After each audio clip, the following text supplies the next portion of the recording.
No, I think so. Yeah. I Mm, do I've got to. apologize. It's no problem. It's no problem. Yeah, we are live and welcome everybody. Sorry to keep you waiting. This is Jerry's Take on China with the wonderful Anna Chen. And it is so nice to actually finally catch up with you. This is the first time you and I have actually gone face to face, although we've been Yeah. Twitter mates for quite a long time, haven't we? Mm. Mm. 2019, I think that would be.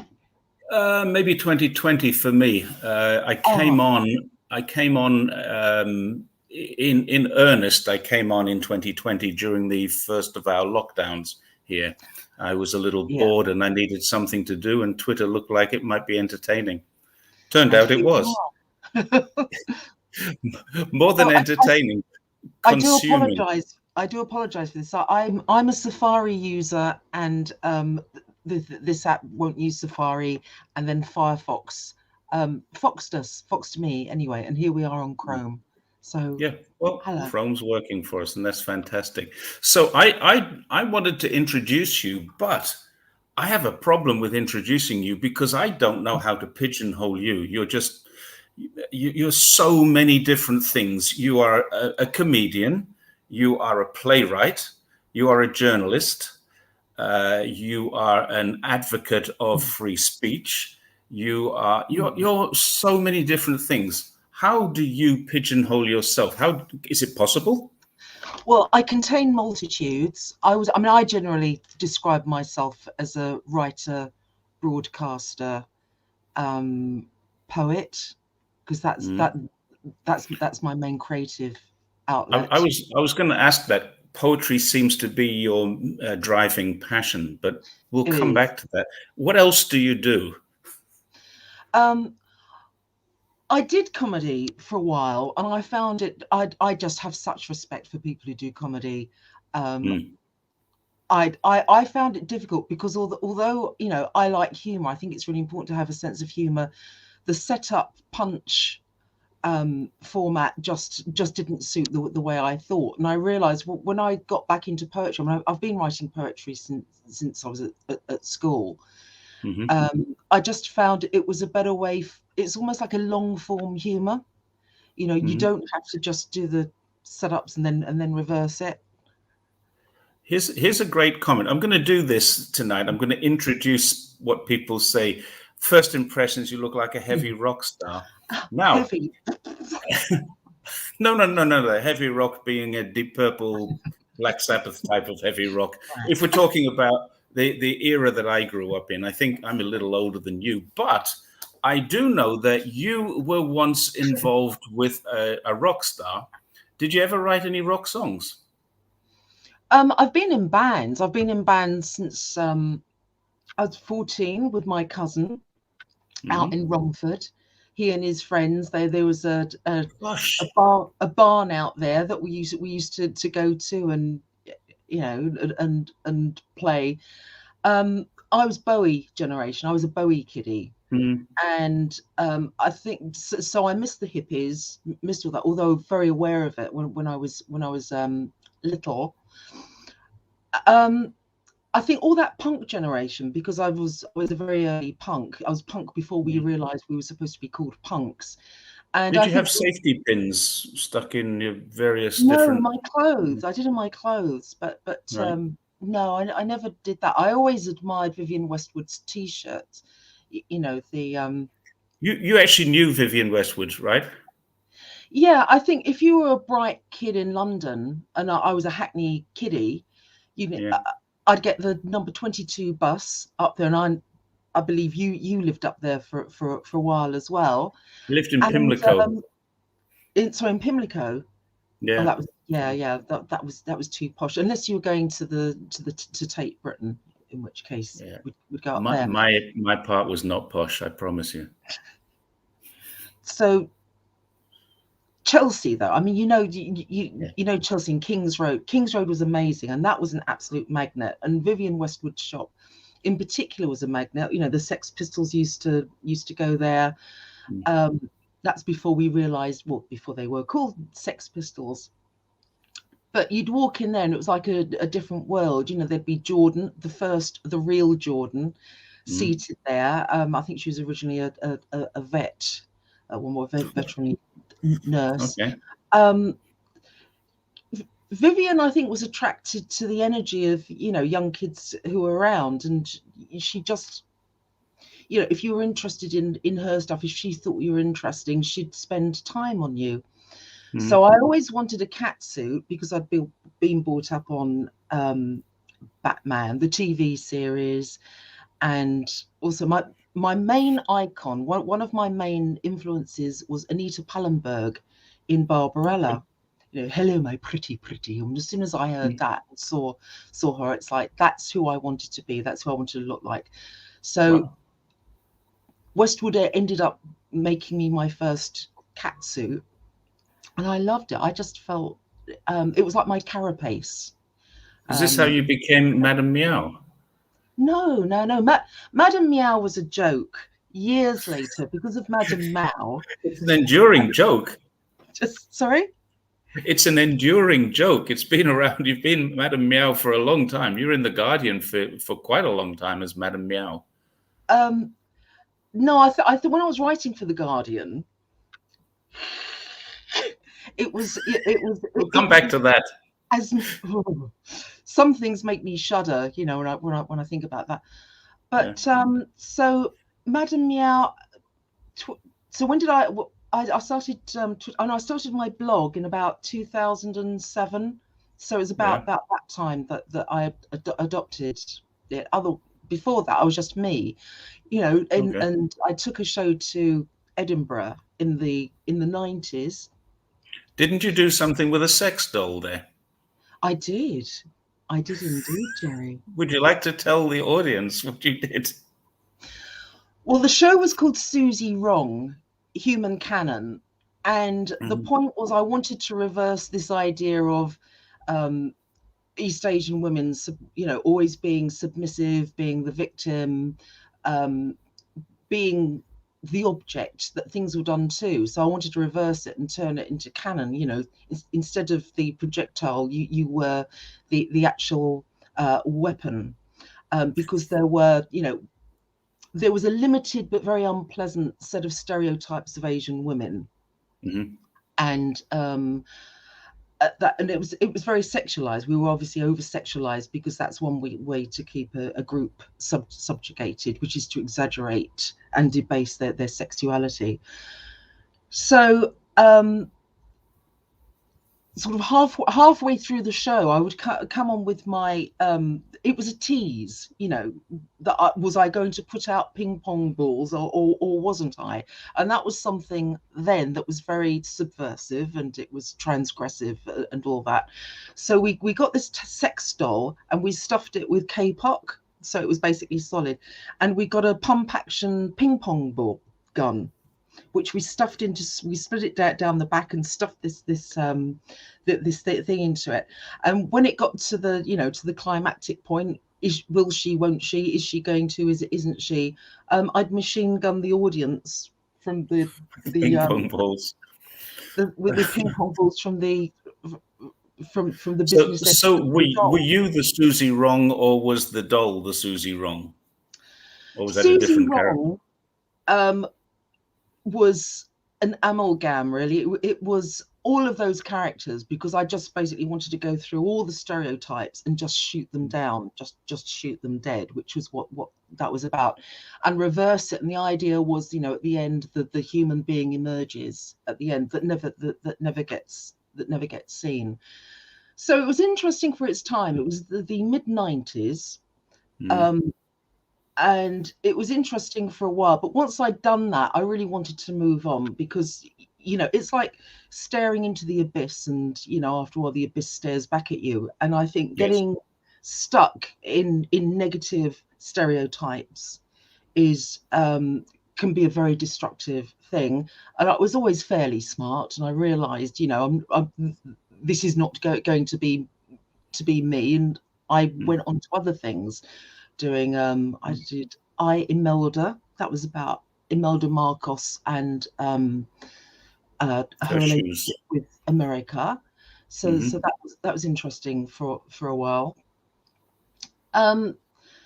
just exploring who I was supposed to be, because I never got an accurate reflection of who I was. Mm. It was all Juicy Lucy, Susie Wong. The only other women were, as I say, Madame Mao and Imelda Marcos. So I never knew whether to steal a handbag or start a revolution. But they were better options. There were better options than the other two. And from there, I just well, I'd been writing before that anyway, from when I was very, very young. So that was just one phase of my creativity.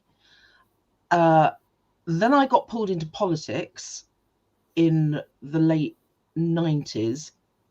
I was very lucky because I'd never been pulled into far left politics, which I realised after a while was quite a. I think it's quite a destructive thing from what I learnt. I went Mm. into sort of bright-eyed and bushy-tailed and Yeah, enthusiastic. I think it's not so much that it's destructive, but because you're part of it, it could destroy you. It's not that it is destructive. It's no, it was awful. The racism that I've experienced, I have never experienced racism as badly as I have in the far left. Oh, And really? That surprised that me. discrimination has Mm. been like, wow, that has been something else. The lack of awareness of people is just incredible. One of the reasons I really wanted to look at the way what's happening with China now and the way China's being demonized is Mm. that seemed to, I was sort of aware of that quite early on, because that's like at a macro level. It's a macro of what was happening to me at the micro level, and it's extraordinary. If you want to sort of birth yourself as a human being, as a rounded human being, the resistance you got to that simple thing, just being a living, thinking, feeling person, examining the world, examining yourself, where you are in the world, the way Mm. everything works. There was just so much resistance. It was weird, and this really screwed me up at the beginning, which is what Susie Wrong was in part about. But I realized if you do anything better than the dominant group, you get this reaction that's quite extraordinary, that I wasn't expected when I was young, and I see it now. And it was obvious that China, the better China did, the more that the forces of reaction were going to come down really hard on it.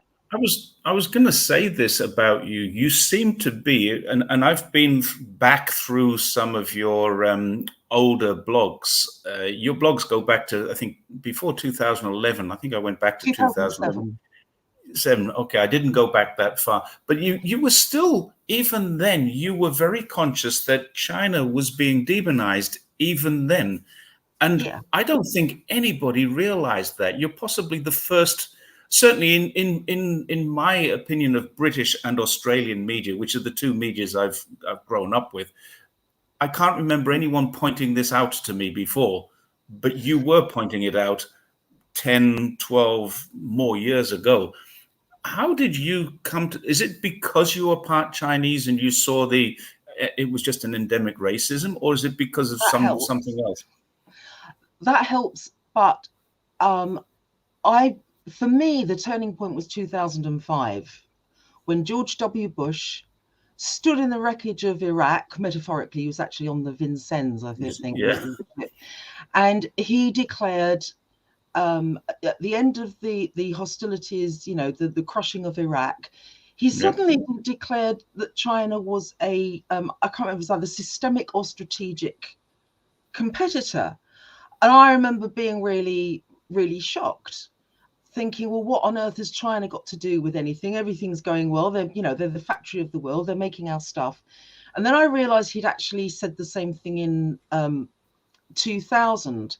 Now, 2001 was a very interesting year for me, because I did three key bits of work doing press. I mean, basically, when the press recruited me in the late 90s, I thought, it took them a year and a half to recruit me. But when I thought, well, in for a penny, in for a pound, I might as well leave it in a better state than I found it. And I thought, well, I can bring skills into the left. And the skills that I was thinking was that when I did my show, there was some very talented arts PRs who got me a whole load of press, and it's really weird to go from one minute, not being anywhere, and the next minute suddenly you're in the Times and all that. I thought it was really interesting. So on the left, I was saying, well, do you actually put out press releases? Because you lay on these demos, you lay on these rallies and things, but it seems that it's the same sort of small section of the British population every time. Do you ever go out wide? Oh, no, we don't do that. They're bourgeois press. They don't have anything to do with us. So I thought, aha, I can actually do something useful here. So that's how I started. You built a bridge between the Morning Star and the Guardian. I both of them just we might get onto that later, but so I did all this press for various things they did. Then in 2001, three very important things happened. In March 2001, we all woke up to this press suddenly accusing the UK Chinese of starting the foot and mouth disease outbreak, which was insane, because what happened was Tony Blair had absolutely lost control of the foot and mouth disease outbreak. There were pyres of burning cattle everywhere. You had farmers committing suicide. It was really awful. And then suddenly the finger was pointed at the Chinese. Well, how are we supposed to have done this? And apparently, it's they collected food from restaurants in Northumberland, and it was a farm pig swill. It's supposed to be pig swill. It's like, well, Chinese just use meat from the butchers like everyone else. And then the article started describing these suitcases of antelope hooves that were being smuggled in, and bushmeat. And I was thinking, I can't remember wildebeest wandering over the Serengeti of China. Surely something is wrong here. So we ended up having a demo, bringing Chinatown to a halt, and we had meetings with Nick Brown, who was the minister at the Ministry of Agriculture, Fisheries and Food. He was really embarrassed, and he kept saying, I'm not a racist. But somebody in Northumberland had briefed Valerie Elliott of the Times. I think she was a bit angry because she felt like she'd been set up. So that was something. So we managed with these demos, and I did the press for that. We managed to get an apology vindication off Nick Brown, and then it was like, oh, well, that seems to be that settled. Then I did the general election that summer, representing the Socialist Alliance, and the reason I was in this thing called the Socialist Alliance was we were worried that Tony Blair would be so right-wing, he would disappoint the Labour electorate to such a degree that people would start to move further right. They would start to look to the far right. And I thought that was an important enough issue it was worth putting in time to try and combat that. So I did the press for that. We did very well. John Curtis said that we'd put in the best performance in the post-war left. So then that was all relaxed and fine. And then suddenly 11th of September came. This was so important. You watch the two airplanes slam into the World Trade Towers, and the noises were that the Bush administration were going to start looking to attack Afghanistan and Iraq. And again, it's like, well, that doesn't make sense at all. It still doesn't make sense. Well, it makes sense if you think now what their long-term plan was. It was, and I think that the choice to attack Iraq was nothing to do with who was guilty of that or anything. So I did the press for that. But I realized so these three very important things that happened. It was a very steep learning curve for me in 2001.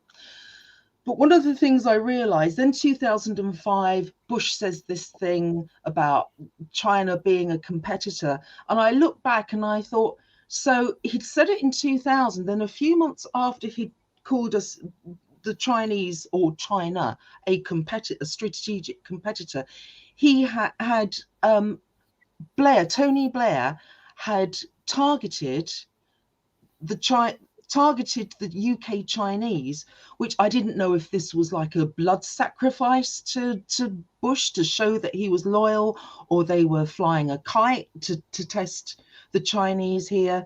It looked alarming. So really, I'd say from 2005, sorry, to a long way to get to this point, but that is the point where I thought something was going very wrong. And they were ticking off a line of boxes. Mm-hmm. Yugoslavia, Iraq, Afghanistan, Lebanon's in there, you know, all the countries, all the big bads. And at the end of that, I thought it's going to be Russia and China. And Ultimately, it has to be those two countries. They are the only two major threats, real threats to America in but terms of their national security, their dominance.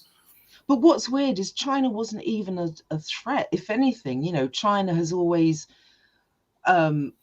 tried to work with America, and I think there was much more affection for Mm. America than there was for the British, because the British obviously, you know, the colonialism, the open colonialism Mm. after the Mm. Korean War, well, during the Second World War, of course, there was this, you know, China, they were the good guys against Japanese fascism, helping America. Then everything went kaplooey again over Korea.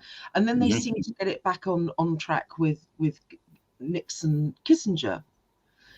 So it seemed to me that China was, you know, as long as they were useful and just being their factory, um, Mm. then that was great. But as soon as they started to break out of the role that had been imposed on them, it's, you know, they were just going to, well, somewhere was going to stop it. Yeah, And that's it's what's pretty been, much the only problem America currently has that I know of, and it has many problems. The only one that is not blaming China for is the gun problem. That seems to be the only thing. I I mean, bet they're there was working on it. well, I mean, China has no guns. It doesn't export guns. I mean, I've actually been involved in the export business here, and the company I was working with was making prototypes, and we once tried to export something that was a gun shape, and the amount of trouble that took. We ended up having somebody carry it to Hong Kong to ship it from Hong Kong. And it cost the client, it was just a one off prototype of something. It was the shape of an AK 47.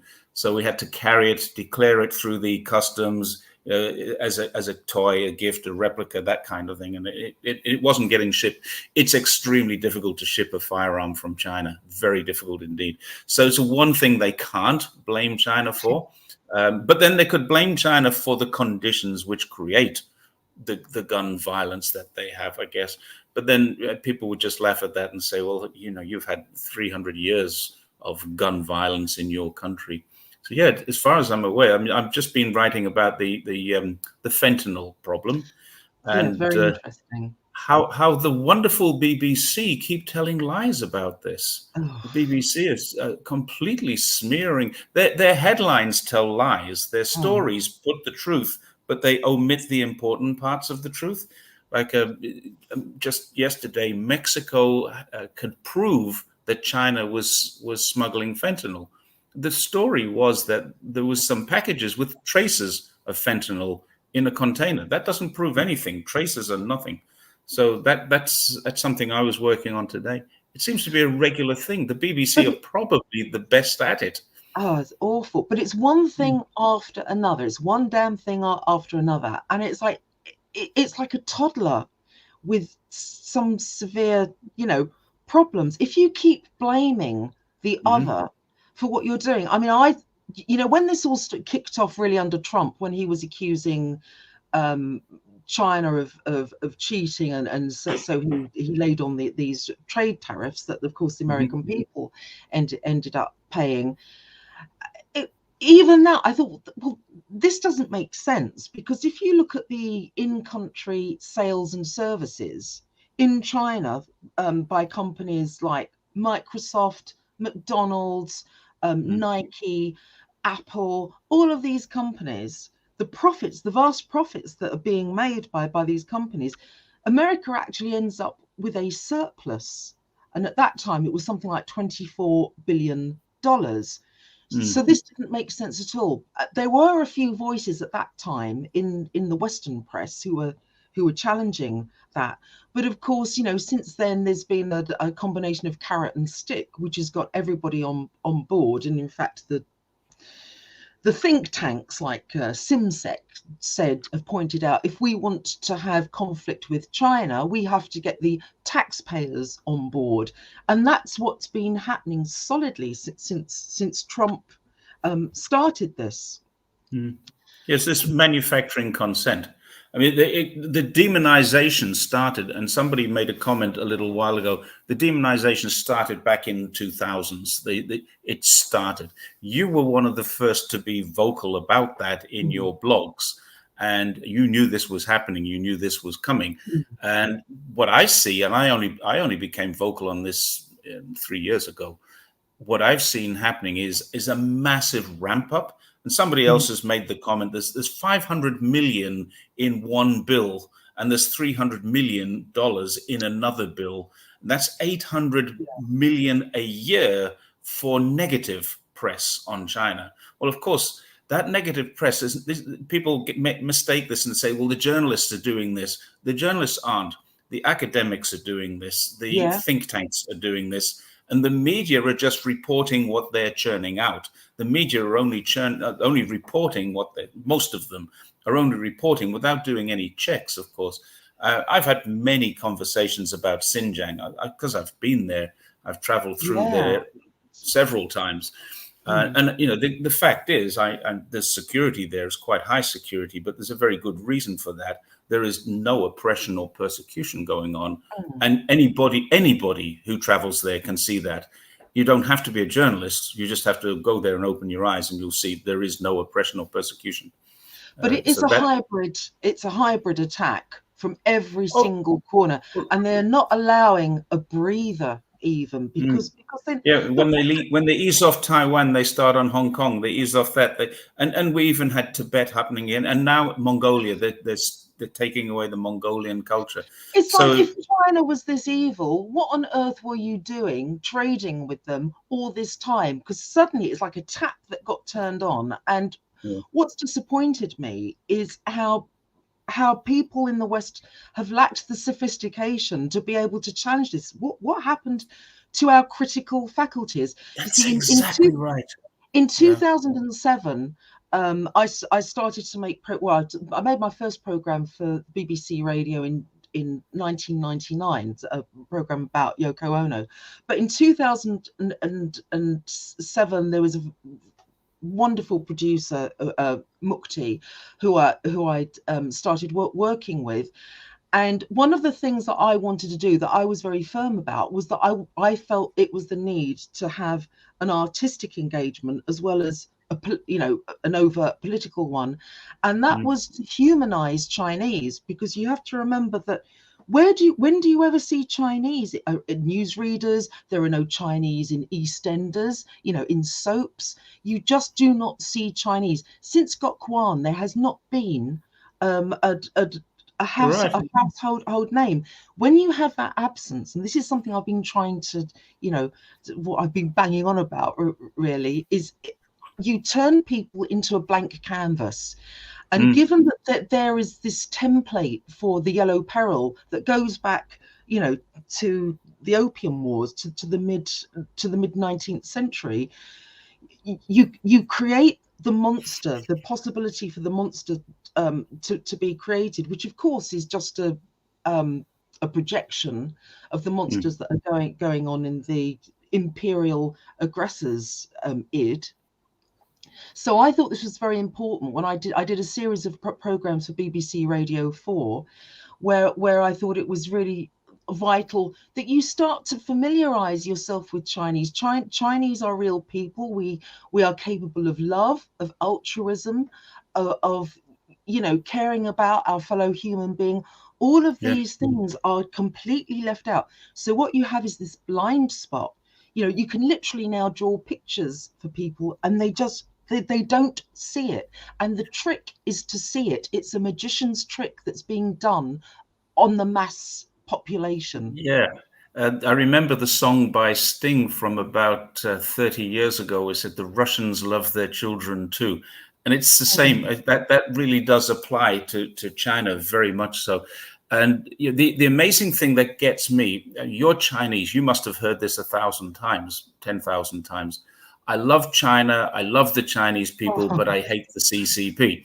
Yeah. And when did you go to China and what did you experience there is my first question. Of course, they've never been, because if they had, they would see that the CPC and the people are water and wine. They're mixed already. You're never going to stop this. You're never going to take this party out of the people, because the Yeah. people and the party are pretty much the same thing. And I would say, I mean, it's been proven, more than 90% satisfaction rate, more than Oh 90% yeah. happiness in China. These are not people walking around with this yoke of oppression, being kept down by an evil totalitarian regime. These are people who are getting a government that really looks after them, cares for them, and improves their lives. Now, that doesn't mean it's all perfect. There are some people who are not happy, but they're a very, very small minority. And when I've lived in Australia and I've lived in the UK, I know what an authoritarian regime looks like. I lived in Margaret Thatcher's UK. That was pretty Yes. totalitarian. And I Yeah. was part of her army. Well, look So, at Orgreave. I wrote about that whole Orgreave thing where they reported that the miners had attacked these police on horseback, and then when someone got hold of the raw footage, and it emerged that in fact the TV companies had reversed the order of the footage, so that it looked as if the miners had attacked these police on horseback, and in fact the police had done the attacking, and it was that brazen that they mm, reversed it, and they're I doing wasn't at Orgreave. I now. was on the miners' strike, and I spent 13 weeks in the north of England. I was working in Essex at the time, as a matter of fact. I was going to talk to you about the Essex connection there, because I grew up in Wickford, which is not far from Romford, and I Oh, used to go to that. I think I probably went to that bar that you used to play in, the Barn. no, Which, barn. It was a barn in the barn. If you, yeah, oh God, you catch the oh, 251 bus to get to it from Wickford. It went Marksgate through. Estate. Do you know Marksgate Estate? And I think there's a roller rink, either an ice rink or roller rink Yeah, there. it was But it's rollering. Yeah, the main road out yeah, towards sort of South End, and then yeah. it's past Newbury Park, and this is all my stamping ground because my relatives. Remember, my mum was white English, my Yeah, dad was Chinese, but I look completely like my dad. Look, and right. I've got his name. The only part of my mum I can see is here in the bridge of my nose, so I Okay. look completely Chinese.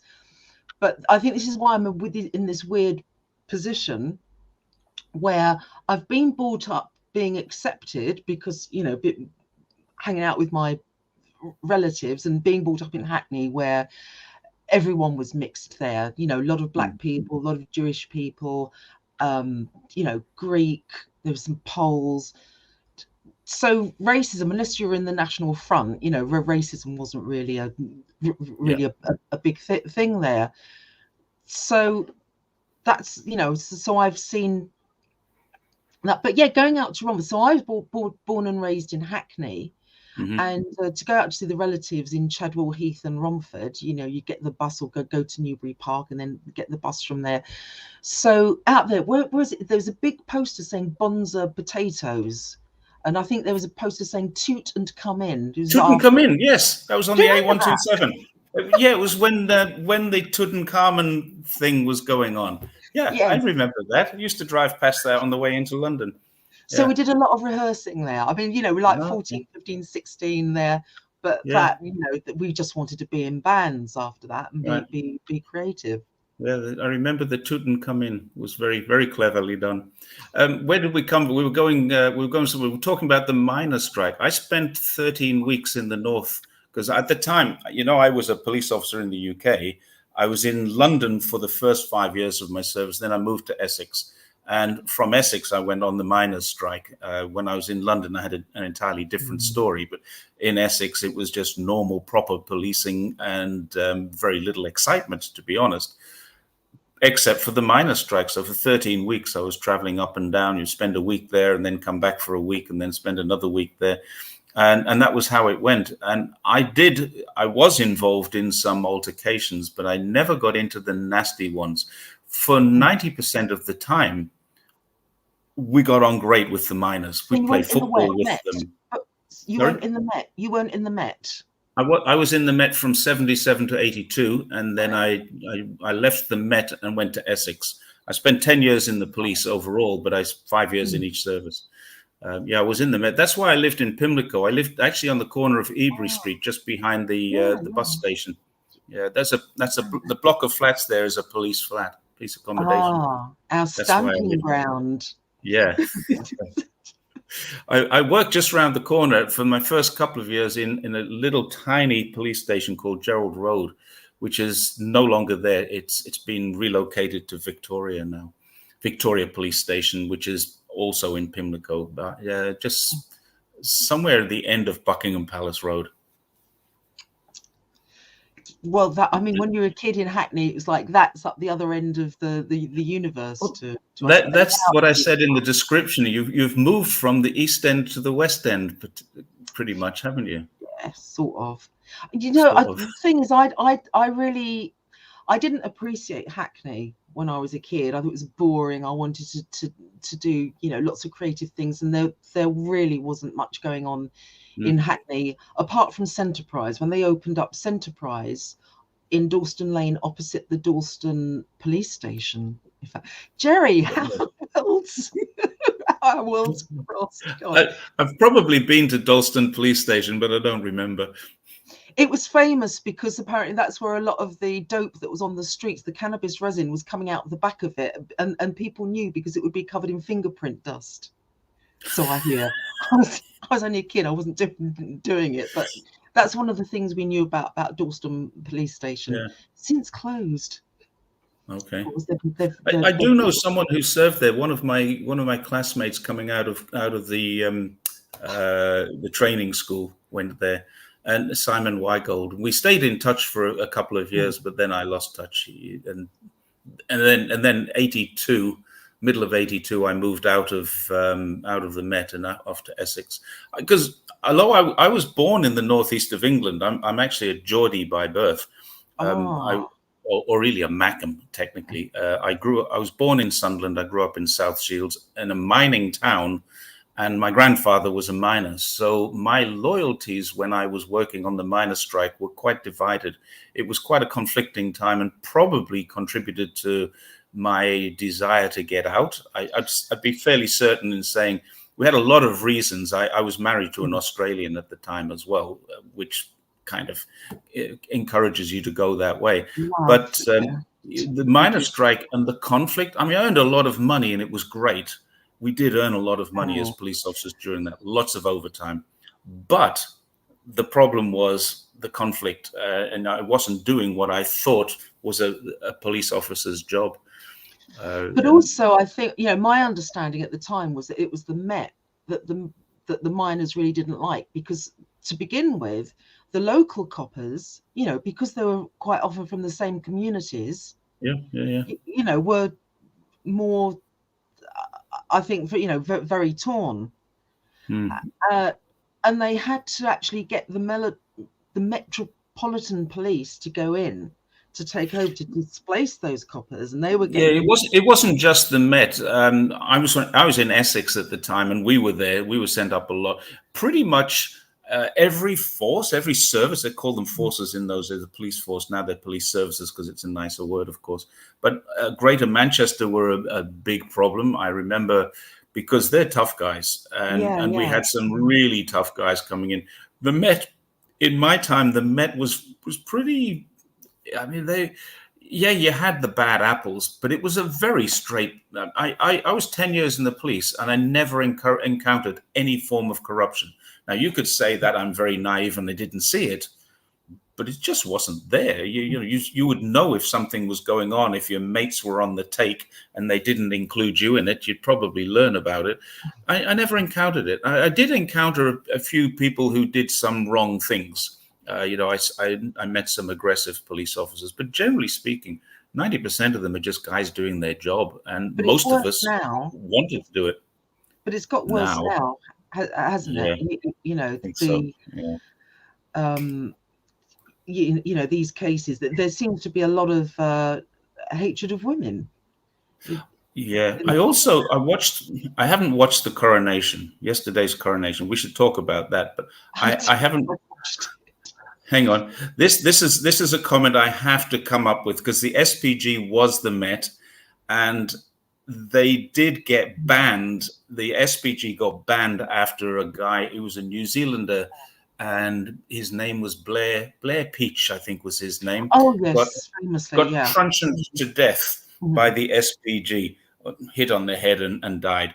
It was obviously a terrible thing. They said he was an innocent bystander. He was not an innocent bystander. He was a protester there. But that's neither here nor there. No one deserves to get bludgeoned. Yeah. But then the SPG got disbanded. And what they did, as soon as they disbanded the SPG, they reformed them into a different thing called the FSU, the Force Support Unit. So, yeah, the SPG didn't muck around, but then the Force Support Unit didn't either. And I was actually on the Force Support Unit for a while. That was an interesting time. We got the riot training and the special sort of extra training that you needed for civil disobedience events. So where were we going? Now, the Metropolitan Police, I was looking at the coronation just on Twitter and seeing that they have now started arresting people before they commit an offense. They're arresting people. Minority Report. When did this start? This is 1984 stuff. This is when did the British police ever arrest someone because they thought that person might create a disturbance? I think Priti Patel watched Minority Report and thought, well, that's a good idea. Why don't we do that? So it's really Priti Patel, and followed by Braverman, have been and Tom rushing, Cruise. Yeah.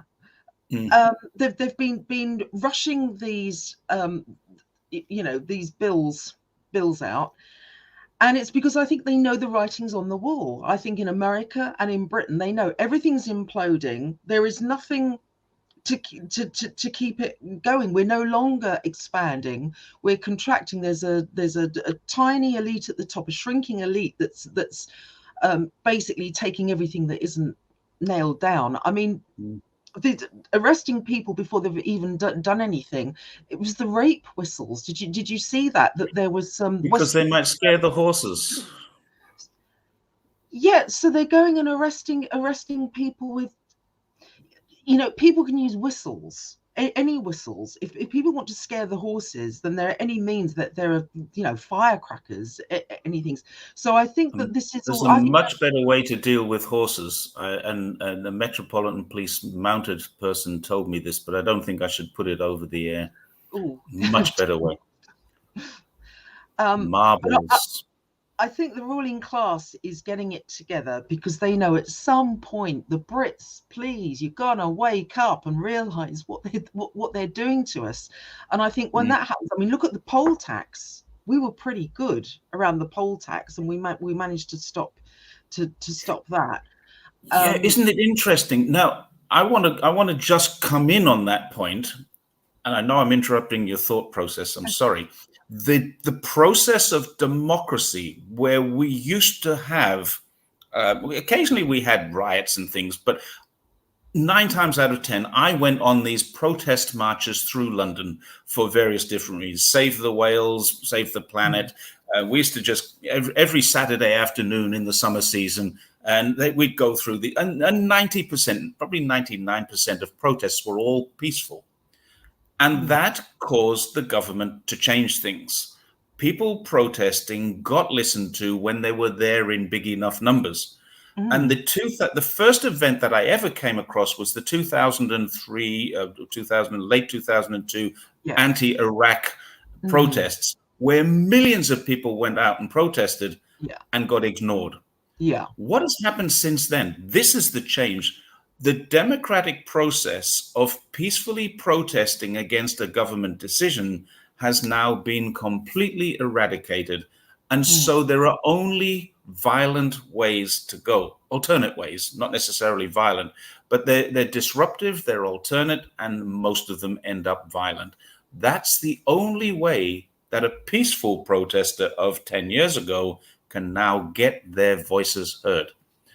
And I think that's the problem that the world is facing. Start listening to the people, start making. This is why China never has violent protests now, because they listen to the people. They have this whole process democracy. And I mean, there'd be many of my viewers would agree with me, but there'd be many people who see this would say that's rubbish. It's not.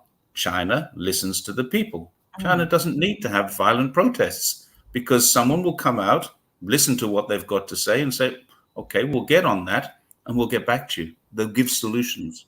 Well, I So think sorry. Brits are starting to look to France. I mean, remember those Gilets jaunes protesters? Yeah. They've been doing that for a few years now, and I admire their spirit. But it's not. I'm not sure what they've achieved, but my God, they've got a lot more backbone than we have here. The lesson we had in Britain was that series of demos, and I did the press for those, the anti-Iraq war demos. One of the things that I worked on during that time was the BBC consistently underreporting how many demonstrators there were on the marches leading up to the big February demonstration in Mm-hmm. 2003, because there were several leading up to that. And you knew that there were at least 50,000, possibly more, because I remember standing outside the National Gallery on those steps above Trafalgar Square. That was filling in. I don't know, what's the capacity of Trafalgar Square supposed to be? It's tens of thousands anyway. It used to be when we used every New Year's Eve it used to be full of tens of thousands, but then they had an accident there and several people got crushed, and now there's fences and it's reduced the capacity. I Well, wouldn't 20 know the years answer. ago, 20 Mm. years, 20 years ago, I remember watching everyone coming into it, and very well behaved demonstrations of it was peaceful demonstration. Everyone coming in, and you'd look to the right and down Haymarket, they were still coming. It was huge, huge, huge. And the BBC reported 15,000 on the protest. 15. 15, 1 5, and this was obviously rubbish. And Richard Sambrook would say, "Oh well, that's what the police told us." So I was in contact and trying to say, "Look, this is ridiculous, because our demonstrations are getting far more than this." And his first reaction was to then say, oh, was to then report 10,000. So it was a little bit of revenge. If you're going to Mm. complain, we'll take it down even more to 10,000. So that was ridiculous. So eventually I managed to get him on the back foot with sort of going through Greg Dyke.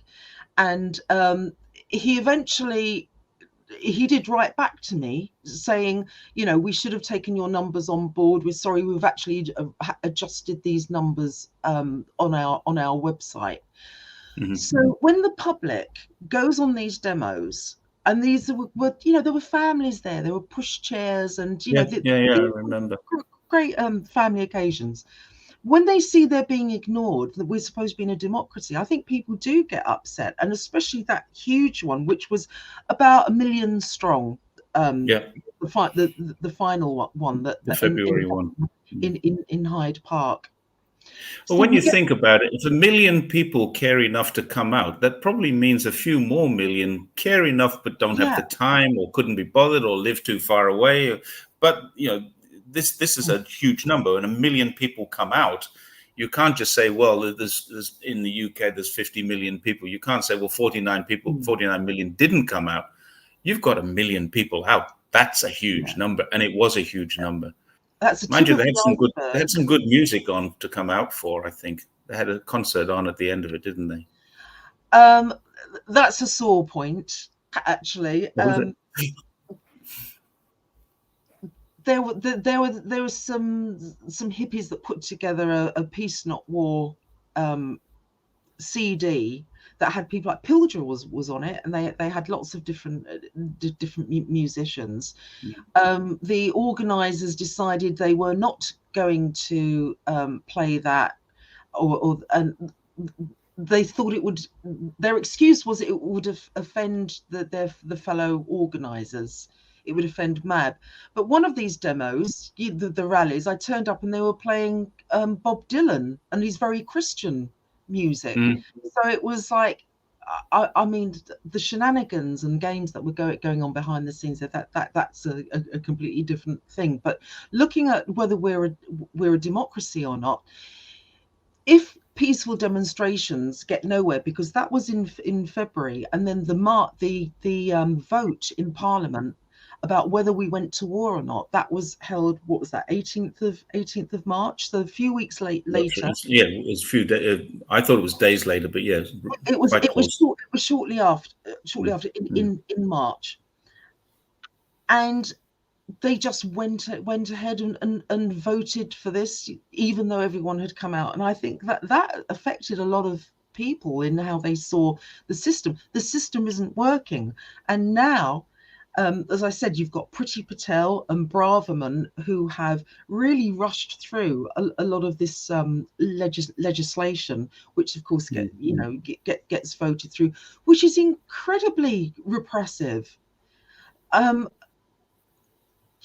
thing about the rape whistles, people being arrested because they might give out rape whistles, or when the Queen died, people holding up the blank pieces of paper.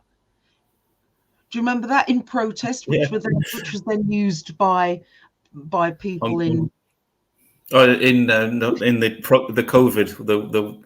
It's interesting how these things come about. Yeah, it was a COVID, the A4 protests, I think they Brits did called that first. Yeah, yeah. Well, you know who organized it in China. It certainly wasn't Chinese people. No, I can It's imagine. interesting. You also talked about counting numbers in the BBC with their miscounting of numbers when it suits them, because there were millions of people marching in Hong Kong, and they weren't millions. There was a lot of people, but they weren't in the millions. Yeah. And that's another event where media has just said, well, look, we want to push Hong Kong, so there are millions there. We don't want to push the anti-war thing, so there were only tens of thousands there, or less than tens of thousands. Well, remember that Patton, the last governor of Hong Kong, was also the chair of the BBC Trust, and we've seen what's happened with Richard Sharp. So you've basically got the establishment. And yes, the BBC is the establishment, yeah. They've cleaved off from the mass of the population that does the voting. So you vote once every 4 years and then nothing happens. You've got the same people in charge. People promise this, they promise that. Starmer, all the promises he made when he was voted into the leadership of the Labour Party. He's just come out and said he can't do this and he can't do that now, yeah. All of them, they've all collapsed. It's just crumbled into dust. So you're left with at least, I don't approve of Starmer at all. I don't like the man at all. But at least he's had the guts to come out and say, we can't do what we said we were going to do. I have to give him some credit for that. Well, that's because he's in a position where he can say that. What's anyone going to do about it now? Because we don't have an election this year. Yeah, there is that. In America, they just make promises and they just don't bother. And there are all sorts of media sites that say, look, I looked at one the other day for Biden's top 100 campaign promises, and 25 of them have been done. 25 of his top 100. One has been completely shelved, and the rest are all stalled or pending, or it means they're not going to happen. What about student debt forgiveness? Because that was the biggie, that hasn't happened, and it was a promise. That was one of the ones, but it hasn't not happened. He would argue that it has happened, but because they did something with student debt where they did cancel some, and then they did put a hold on some. But no, it hasn't. Medicare for all has never happened. Now, my understanding is these are two absolutely massive parts. If you go out and do a poll now, you'll get 80% of the people involved will say we want that changed. Democracy is not working. So if democracy is not working, what are they going to do? If I can't get my government to help me do something, I'm going to do something about that. If I don't like something, I want it changed. And yet, when Harvard, or was it Pew, did the research in China to look at satisfaction with the government, this is a good little point. What is it, 95% or something? It's 95.5% that had either very high or a high satisfaction rate. Now, in fairness, a lot of people say it was 95% satisfaction, and that technically is correct. When you have 5 boxes to choose from, 95.5% chose the top 2 boxes. So it was, or maybe it was the top 3 boxes, but certainly many more people are happier than not happy. Now, the other thing about China is that poll only measured central government. It didn't measure local government. And most people, if they have a problem in China, it's local. It's usually local. They can't get this particular problem. Most people don't care about the national stuff and the foreign policy stuff. They care about their kids going to school. They care about how the roads are getting maintained. They care about the day-to-day stuff that affects them. So yeah, that wasn't Pew. That was Harvard Ash. Pew have done one, and also just very recently there was one by Ipsos, which showed China as the happiest country in the world without the drugs. 32. Yeah, well, they had 32 countries measured, so they didn't check all the countries, but China had the highest happiness rate of the 32 countries they checked. Well, do you know what? If I'd been living in China in 2020 and seeing how, well, after the initial Wuhan shutdown, and then looking around and seeing how America and Britain had dealt with COVID, I think whatever gripes I might have had before then, I think I also would have been very pleased with them, because those scenes of them opening up after the end of their lockdown, I mean, my heart was beating. It was like I was so excited for them. It was brilliant. Yeah. What did our government do? You do realise that when Boris Johnson was voted in to Downing Street, he got in June 2019. Do you know one of the first things that he did in July was he closed down the UK pandemic team? That's about the same time as Trump had closed down the Beijing office of the CDC, and he'd already closed down the Obama's pandemic team. That's very interesting. Do you know about that?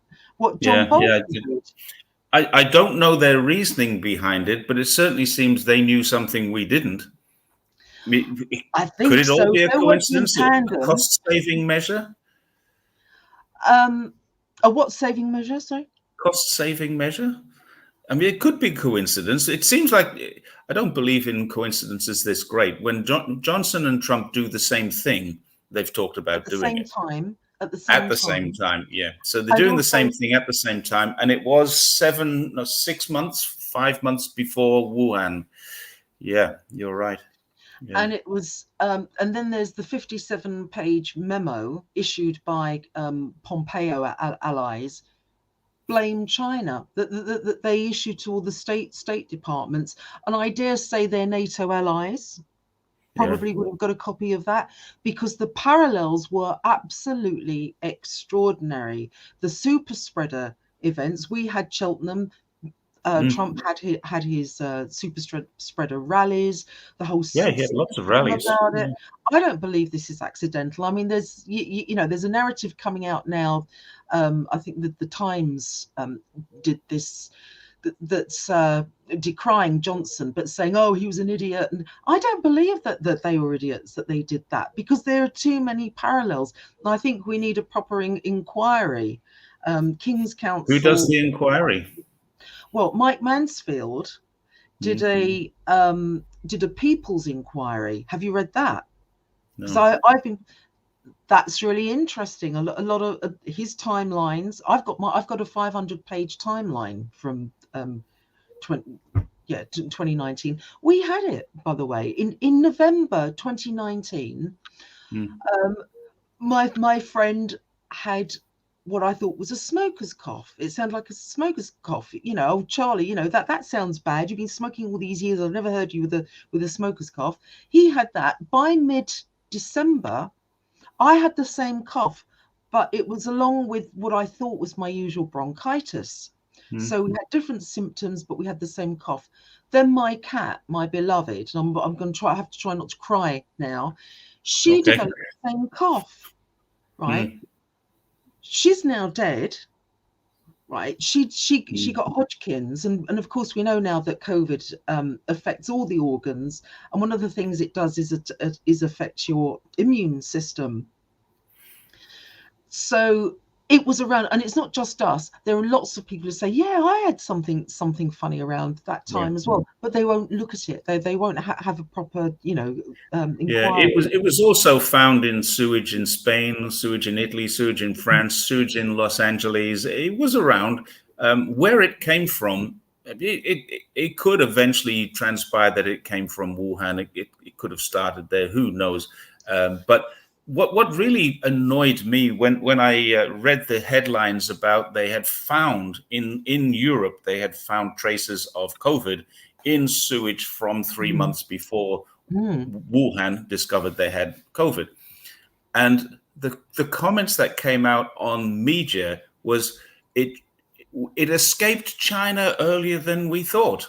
Rather In than which it was in case, Europe before China discovered it, it escaped China earlier than we thought. That's a very, very different point of view. this is the conundrum they have, because we also know from the Red Cross blood samples taken across 9 states in America that they had 106 antigen positive samples in December 2019.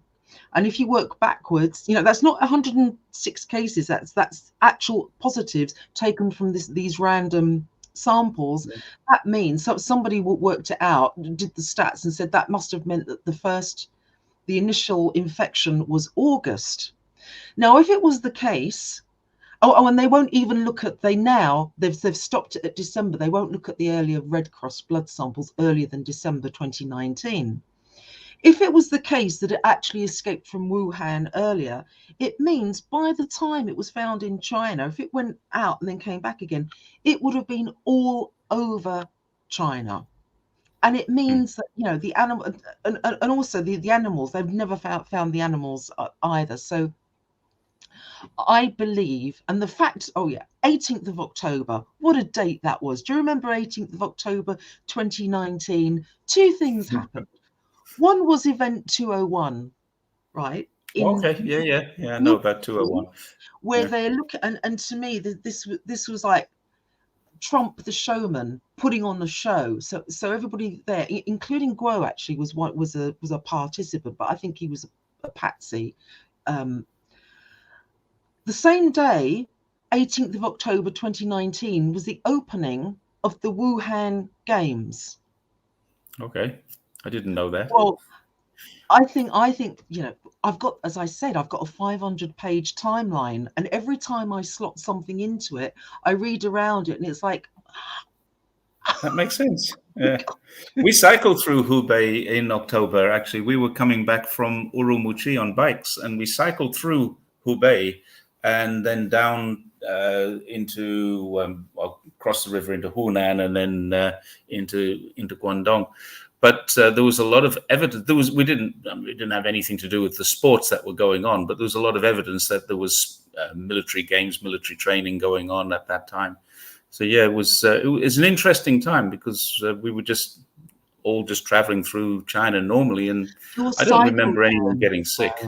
your cycle Mm. journeys are just amazing. I have to say, going through Xinjiang, and I hadn't realized until the last few years how beautiful Xinjiang is. That Oh, that it's somebody said, amazing. oh, Yeah.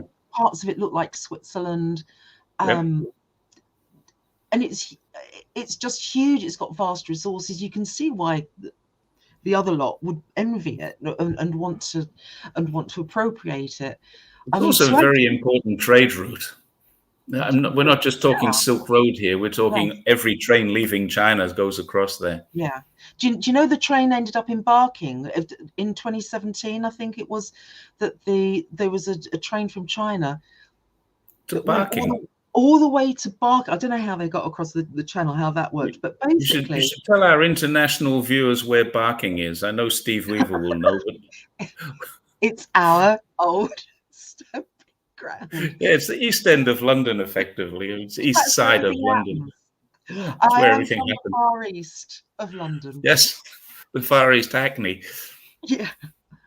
But I Yeah, mean, that was amazing. So that was 2017. So that was during the so-called golden era, yeah, I remember the golden and era. this is what I'm saying. Everything got turned on like a tap. The minute they decided, oh, we're going to go for China, um, they started pouring. The character assassination started. It was just dreadful. But for me, the high point of our relations was that train arriving in Barking, and I From I would have done. Beijing to Barking. I mean, I would have loved to have been on that train, either Yeah. direction. Being a poet in residence on that train, for example. I mean, that's my dream. That or being a panda nanny. Two things that I would love to You do. can actually pay to be a panda nanny for the day, but I don't think that's really much of a goal. I think if you want to do it, you want to do it properly. Yeah. Yeah, it's a train. Trains fascinate me too. I've actually caught the train to Urumqi as well, back in about 2005 with my father, who's now 92 years old and Oh, won't be doing this again. But he and I and his partner and my wife's father and an auntie and a couple of friends, a large group of us traveled from Guangzhou to Xi'an. And Xi'an, for anybody who doesn't know where Xi'an is, it's the most incredible city. It has yeah, a beautiful yeah. wall around the outside, reconstructed, but still really well done. It has a Muslim quarter. It has one of the biggest mosques I've ever seen in my life. Massive Muslim quarter for fantastic food, great environment in that city. And we stopped there for a couple of nights, then jumped back on the train and went a further 26 hours Oh, to Urumqi. love Most that. incredible journey. Yeah. I was So, in and Sing. I went to Xi'an in '74 with because you were asking about, had I been yeah, to China. So I went with my with my parents. So I was still a schoolgirl. 74 September. So it's September, October '74. yeah. And one day our translators, our guide said, "Oh, there's been something found near Xi'an. Some farmers dug up some stuff. Let's go and see it." And Oh, you're kidding. I remember being in the car.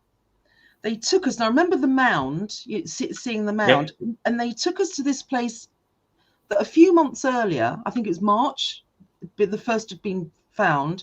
They'd thrown up like a big hanger over it, so they'd already started excavating it. But I remember sort of scaffolding poles around it, so you walked around the edge and then you looked down into the pits. So I was actually allowed at that time, because it was so soon after.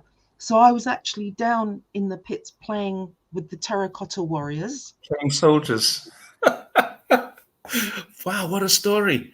Now, And and amazingly, this is another thing that let me just come back to that, because you said that was 74. That was still during the Cultural Revolution. yeah. Mm-hmm. And they were protecting that in the Cultural Revolution. What does that tell you? It tells you that not everything you learn about the Cultural Revolution is true. I mean, Cultural No, Revolution was not a great time, but you were their here. culture. It was the culture. Everyone was so. I remember the excitement about this, and you Mm, had, basically you had the intellectuals and piling in and looking at it.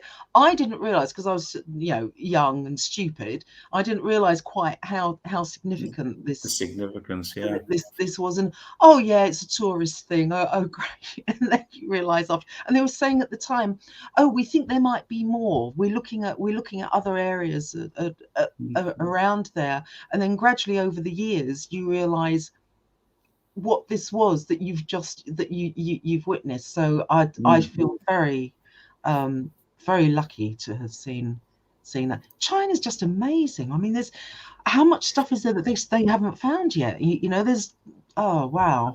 Chengdu has got several great museums. San Duixing, I think.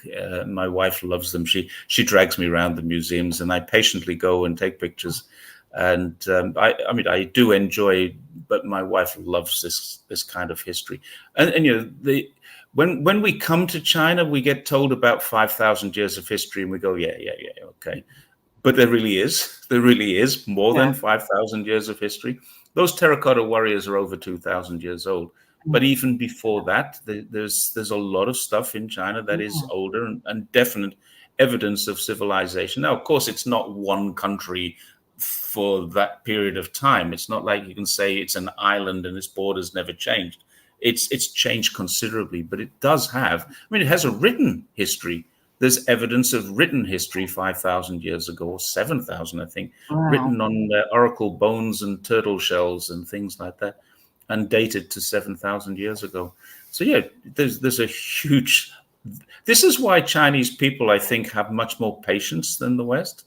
In the West, we always want something done right now. Let's get this done. In China, they'll just say, "Oh, it'll happen. We'll wait," and they do have far more.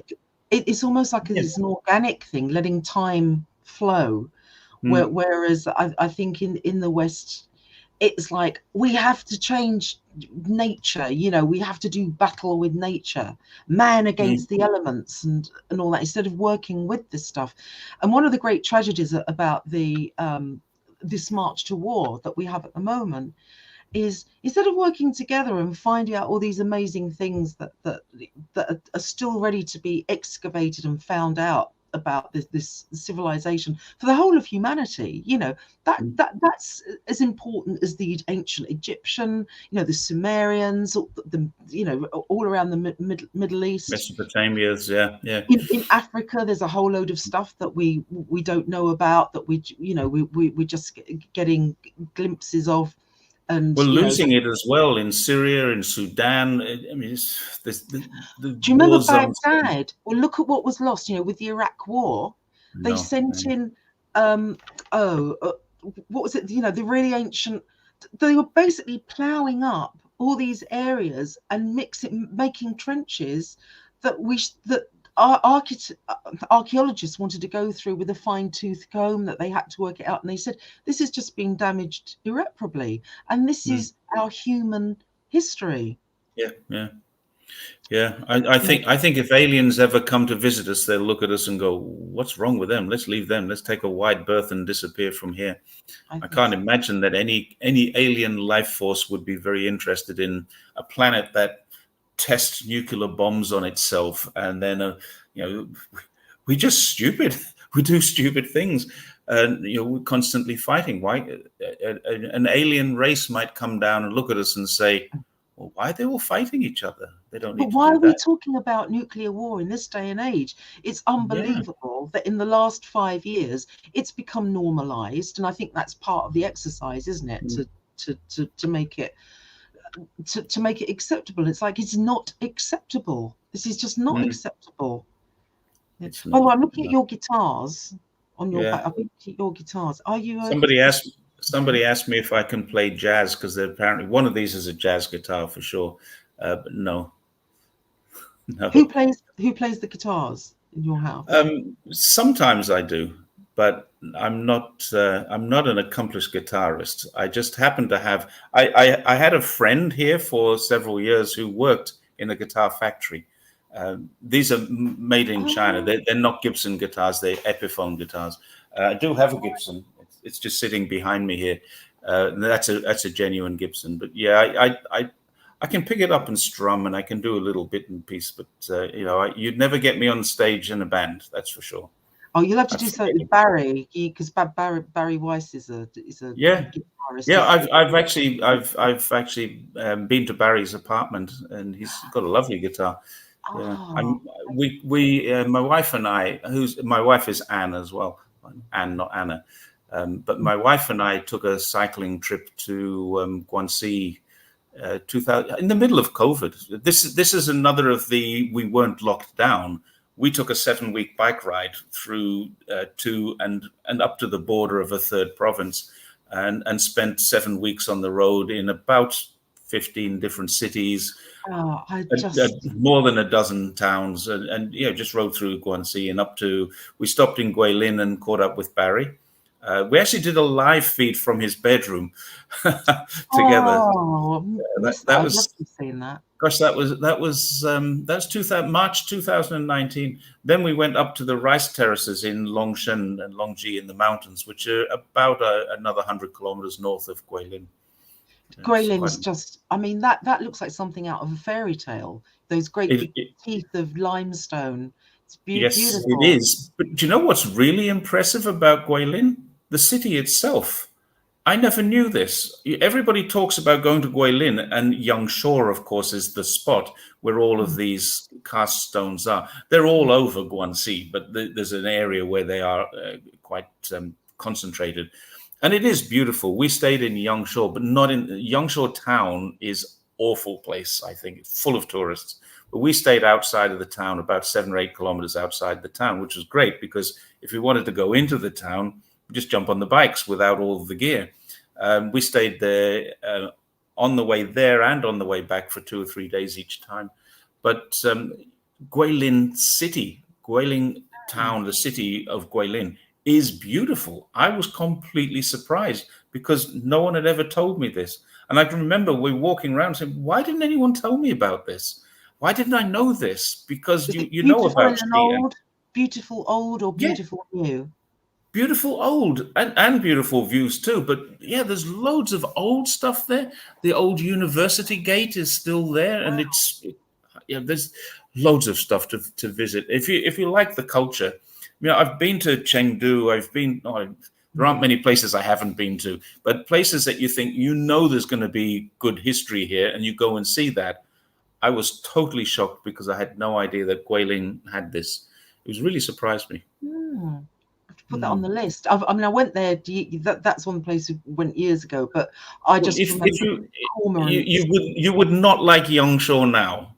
Yeah, You'd like outside Yangshuo. Don't go to Yangshuo town. yeah. Get outside. There are loads of beautiful places nestled in amongst those hills, and they've been opened up as bed and breakfast and hotels and stuff.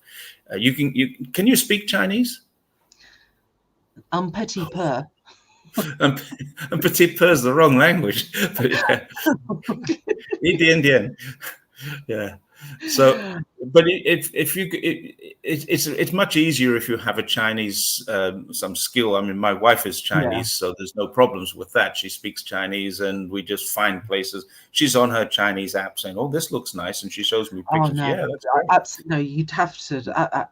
Yes, you would Go have there. to know the lingo. And I've got my course, my course on my computer that I'm going to have to get into again. It's a Mm. shame. I mean, my dad did start talking to me in Chinese, but see, this was weird. I remember my mum's saying, I don't want her learning Chinese. I want her to grow up knowing English properly, and it's What oh a pity. no, it's definitely a pity. But when I'm in China, I start to pick it up. I think you would. Yeah. So I've got a Taiwanese friend here. I haven't seen him for a few years, but when he came here, he tells me that he spoke not a word of Chinese when he came here. He grew up in America.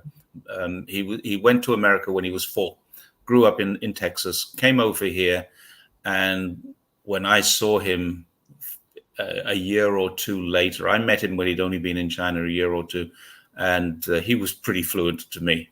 I'm functional. I wouldn't describe myself as conversant, but I'm functional. I can get a taxi, get food, get directions. I can get along. I have what I call taxi Chinese. I If I'm had in a journey, go on. ordering Chinese food. Chinese. That was When you come over here, that doesn't work at all. I promise you, oh my none of the God, food to say. what am I going to do? No, I can get in a taxi and have the driver say, "Oh, where'd you come from? How long have you been here? Are you married? You got kids?" All of that kind of thing. That's very easy. We can do all of that. And then he starts to ask me what I think about the state of the political situation. Timbudong, I don't understand that. So yeah, I'm pretty functional, but I have to. I'm going to do another master's degree next year. I'm hoping to. And in order to do that, I need to get an HSK level, which is the level of Common European Frame of Reference, the CEFR, and it has to get to a certain level. It's not high level, but I'm going to have to do that in order to get into the course. The course is in English, but that's what I want to do next year. Another master's. How many have you got? Just one. It's not that big. Not that big a deal. I did one while I was here. I'm one of those very strange breeds of people who happens to be, I consider myself intelligent enough, but badly educated. I left school at 15 without a qualification, and then joined the police at 18, got qualifications, went to live in Australia at 28, and then had to go to college when I was 28 because I had to get something. And that's when I started my formal education when I was 28. I got my first master's degree when I was, my only master's degree when I was 55, which I think is pretty good. Yeah, there is hope for us. Yeah, anyone can do it. Just got to have the time and, of course, the money. Yeah. Earning a living, which we're all finding increasingly difficult in Britain. You know, well, I think you're in the right location. You're in the right place for having a good life. It's just, it's not a pretty sight here, and I'm disappointed that in the local. You all right, Jerry? Yeah, I've got a bit of a cough. Believe it or not, 2 different waters, and one of them's causing me a problem. It's gone down your windpipe. I think so. Yeah, you are lucky being there, because it's incredible, isn't it? Because, you know, China and the West are just going opposite directions. They're just crossing over now, and it just feels like birth pains that we're going through. I'm just hoping that Americans and Brits, you know, just come to their senses and just stop this war madness. It's just not a healthy way to be for them as well. It's not just that you're trying to, this is like a conspiracy to mass murder, you know, people who are living thousands of miles away. What is this doing to your soul? And I just don't think that's also true. But I think in this case, if America is involved in a war, this will be the first one where America will be involved in the war. China has the ability to strike at the heart of America. I know. Now, why would anybody even consider that when you know that your opponent has this ability? They have hypersonics. Because haven't you seen their luxury bunkers? I think the elite, the 0.1%, think that they're going to sail off into the sunset. You know, you got Peter Thiel with his luxury bunker in New Zealand. They all. I wrote an article about that not that long ago, about how New Zealand is the only country that's not affected by this, or not very affected by this, and the reason is because the elites have all got homes and bunkers there. Yeah, that's what they're doing. They're building homes and bunkers and it's not just Peter Thiel. Many people have bought property in New Zealand, and there's a company in America that you can invest in this company in America, and you can have yourself an underground apartment. And there was talk decades ago that the Queen and the family were going to be whisked off to Canada if anything looked like blowing up. But remember, you've got Boris Johnson's father, who was saying there are too many of us living in Britain. There should only be 10 to 15 million people living in Britain. And it's like, what happened to the rest of us then? I think you've got mad eugenicists in charge of everything. They think, Malthusians. we're going to save the planet for us, and and the rest of you can go fry. And this is a very unhealthy situation we have developing here. And Yes. I would like to see more grown-ups, more intelligent people actually taking this on and Mm. trying to stop it instead of ushering it in. It's What do you think of James Cleverly? What he's just said? I just did an analysis on video of his presentation to the Lord Mayor's banquet, Mansion House presentation, and I felt that he started very well. In the first 3 minutes, he only insulted China once. And then it all fell apart. And then I thought, well, what's happened now is, of course, China has sent as its representative to the coronation this guy that people like Benedict Rogers can't stand. But of course, he didn't get an invitation. That's probably why, because he was involved in Hong Kong. He was part of this CPC's response to the Yeah. situation in Hong Kong. And so the truth about Hong Kong is that China has done nothing at all, nothing that it didn't agree to do back in the Margaret Thatcher and the Deng Xiaoping era. It's done everything that it said it would do, and it's done more than it said it would do. And Xi Jinping just recently, I think it was the 25th anniversary, said that there is no reason to say that the two systems won't continue after the 50 years are up because it works so well. So China's very happy with it. Hong Kong people seem very happy with it. So I wonder what But it was everyone always else is. omitted, the final 6 words, except for foreign and defence affairs. That was always the agreement, that they would have autonomy, except in foreign and defence affairs. Well, this is what you've got, and they were supposed to have had a national security law, way before now. Yes, Anyway, it took so that's years to another get. thing. It's another thing that gets twisted by the media and our favourites, the BBC. Do you know, when I started making programs for the BBC, I can't tell you how proud I was. It was Yeah, there because was it was one the point B. you could get an education just from the BBC. It was such a high standard, and although it was always the state corporation, there was always enough space for other voices to be heard. Right. But of course, I suppose now that the state feels threatened, it feels it's got to close down and just close up every single opening, which is a shame. But so sorry, back to Cleverly. Did you not, was that not an optimistic moment, that he was saying we can't just write off China, that we have to still talk to them? Because In a sense, yes, there was a sense of optimism. But what I saw, the way he portrayed that optimism was terribly badly done, very insensitive. He talked about Mao's famine, for example, where somewhere between 30 and 50 million people died.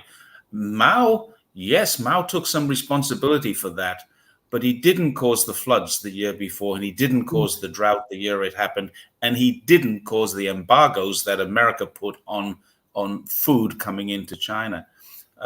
Somebody's put up a question here that I wanted to put up for you. I thought this is an interesting one. Of all the independent podcasters brave enough to tell the truth, who are you both most inspired and most respect, and why? Well, for me, I'm talking to one of the people that I'm inspired and respect. So that's one thing I can say. I have been absolutely amazed since I first saw you on Twitter. I didn't know you before Twitter, I have to be honest. Now I'm so lucky I'm talking to Anna Chen. Well, thank you. It's a pleasure to be. I mean, obviously, when I've basically been I felt like a lone voice for a long time. So when you guys started to turn up after Hong Kong was when I noticed the first few, because before that, I was writing about the Trump trade wars, and before that, going back for various other things. So it felt very much that I was on my own, and it's just weird looking around and not seeing anybody else. And then you guys started to turn up, and I felt, oh wow, reinforcements. It's like the cavalry's arrived. Well, And I'm happy to be an NCO in your army. no, it was so important to hear, and also the fact that you'd actually been to Xinjiang as well. Mm. You've done those, you know, the fabulous cycle ride. I think that's one of the first things that I knew that you'd done. That's how I started. I was just posting pictures of the ride, and then people were saying to me, "But you can't go to Xinjiang." Yeah, I can. Well, you must have seen the concentration camps. No, what are you talking about here? And you know, it was then that I started to get involved. I had Mm, no political aspirations, no geopolitical sense. yeah. For the first year or so, I didn't touch Hong Kong, Tibet, or Taiwan. I Mm, only spoke about what I knew. Now I'm researched and I'm mm, more confident about that. So I can say with some degree of confidence what's happening in Hong Kong, what's happening in Taiwan in relation to Taiwan, and what's happening in relation to Tibet. So, yeah, Xinjiang for me was just like, this is bread and butter stuff. You know, I've been mm, there. You can't criticize the guy who's actually been on the ground. Now, I didn't go as a tourist, so that was the reason yeah. I was many people say, well, you couldn't have seen it. You just get guided tours of the tourist spots. No, Mm. I actually cycled more than 5,000 kilometers through the province or through the region. It's not a province. Your legs Anyway, look who is your inspiration? um I don't know. I remember Tom Fowdy was around early. He Yeah, was Tom's around good. Yeah, early.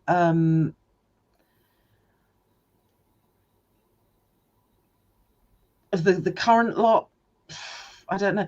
I mean, Pilger was good in that he made that film, The Coming War on China, in 2016. I just watched the Pilger interview with London Yahoo. I can't remember his name. The guy who used to be with SBS in London, Yahoo, or something like that. Uh, he interviewed John Pilger. And John Pilger made a really interesting comment. He said when he started in Fleet Street back in the 60s, they had space and room for the Mavericks. And even though they were doing everything right, and I think you just said the same thing, arriving in the BBC, very proud of what you were doing, there was still space for that maverick. Yeah, As long yeah. as they did the job ethically and properly, there was still space. Mm, And Fleet Street had that all the way through the 60s and 70s. And he said, it's gone now. Everybody needs to yeah. keep their job. Mm. No, it's totally closed down. So, I mean, as you know, What about, I've been you know, excluded Carl by Zar? podcasters, so it's very Mm. difficult to say that I can admire people who've actually gone along with the anti-Chinese bias. Mm.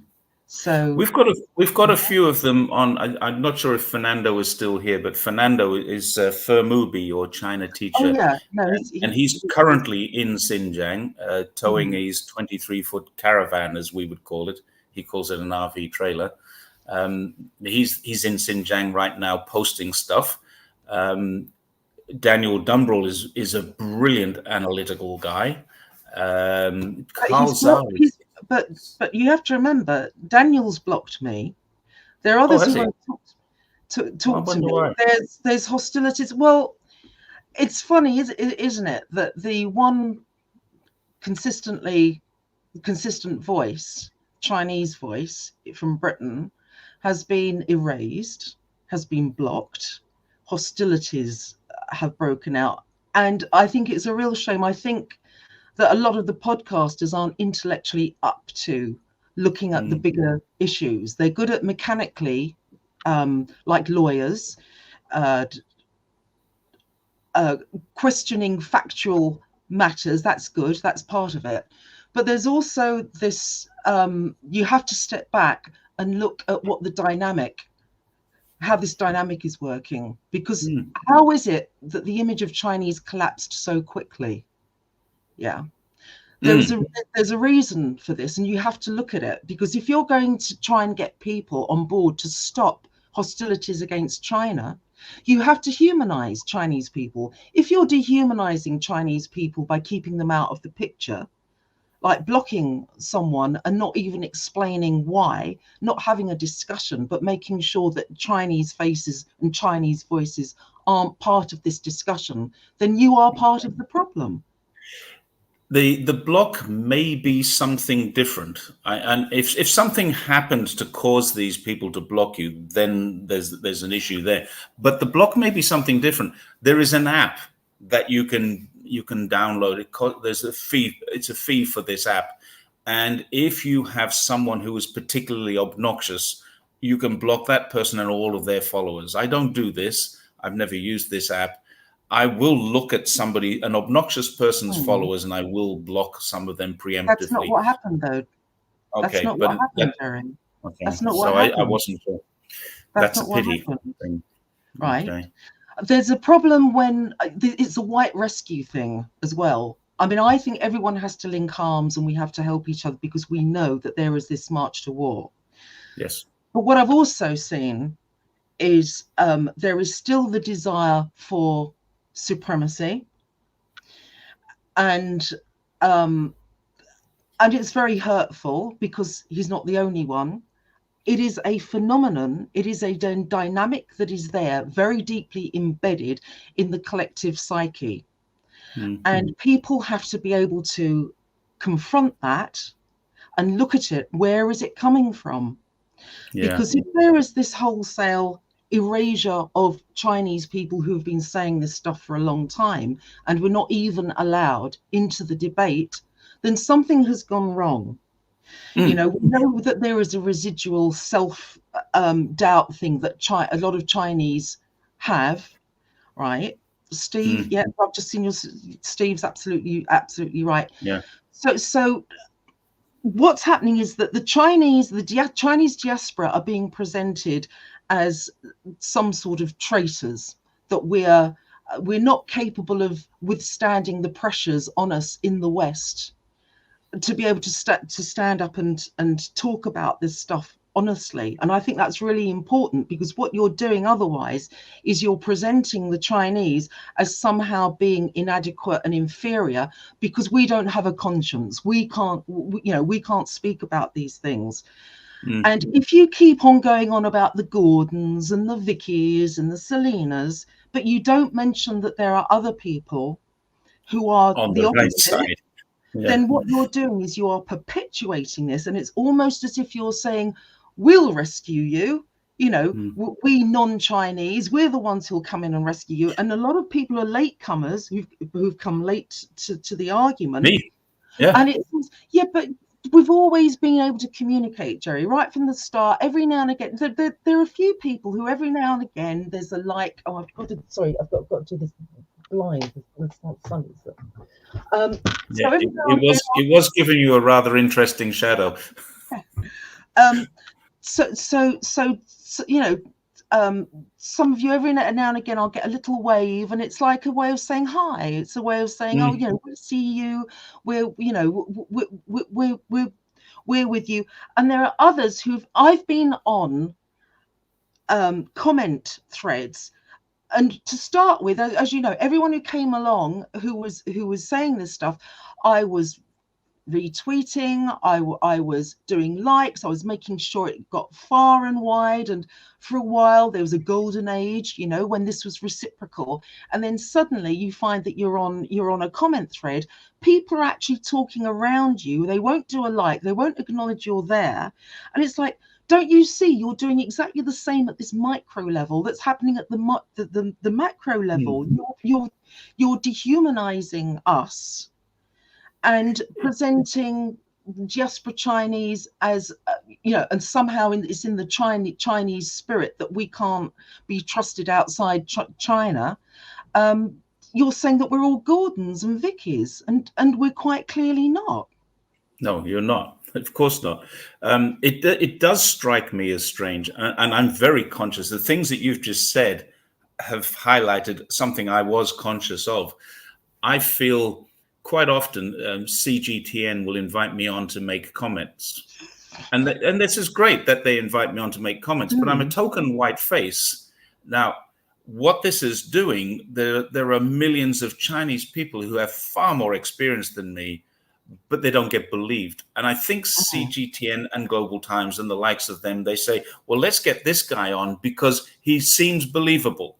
Okay, Mm. I seem believable. But the people who don't believe you, are the same people who don't believe me. And there's no convincing of them. And the people who do believe me say, well, why does it take a foreigner to do this? And I have that problem myself. And I'm sometimes, I can remember once being asked to go onto CGTN and saying, yes, but I don't want to talk about Xinjiang. Oh, that's why we Mm, want to invite you on. And I said, well, I don't want to do that. I did it last week. I did it the week before. I don't want to keep being in that position. There is mm, nothing new that I can add to this conversation. Let's talk about my experience in China. Let's talk about my bike riding. Let's talk about mm, anything but Xinjiang. And I've done that a couple of times to people. And I'm very happy to come on your show. But mm. please, can we not talk about Xinjiang? Because I've done it to death this week Yeah. or last week. You see, And that is a problem. I'm so pleased, when people turned up, and you need everybody on board. It has Mm, to be multiracial. It has to be from different backgrounds, because otherwise you're saying there's something genetic in it. There is a genetic superiority, super, or something.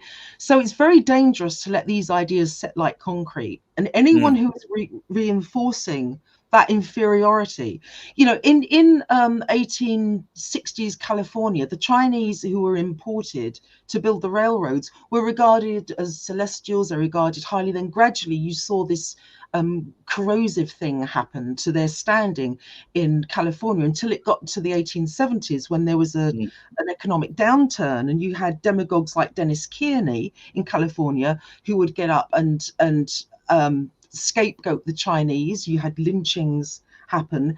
You got to a point where it took 10 Chinamen to equal the voice of one white.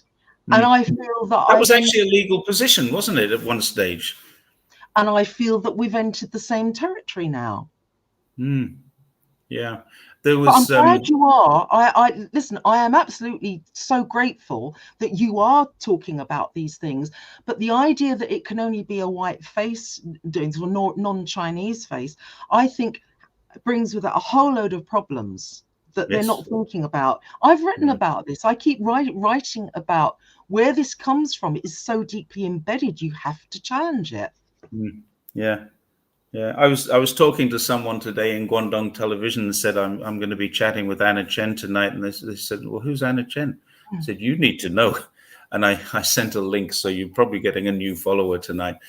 I sent a link to your to your Twitter feed, but yeah, and I described you as being the first person I came across who was aware of the anti-China sentiment. This is the most important part of my relationship with you. When we first started, you were coming out with things from a long time ago, and I said, well, I didn't know that. I didn't see that. I was living in China, and I didn't even see this.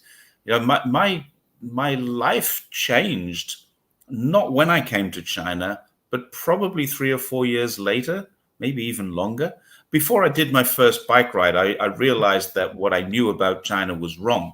The bike ride probably consolidated a lot, but I was already in that position of being a convert, if you like. Mm. Certainly, I had my road to Damascus at some stage, but I can't pin it down and say this is when it happened. I came here and hated it. I really wanted to go home, and I Oh, had a contract. Oh, it was just I lived alone. I had no friends. I was working in a school. They picked me up and took me to the school. At 5 o'clock, they took me home again. And from 5 o'clock until the next morning when I went to school, I oh, spoke to no yeah. one.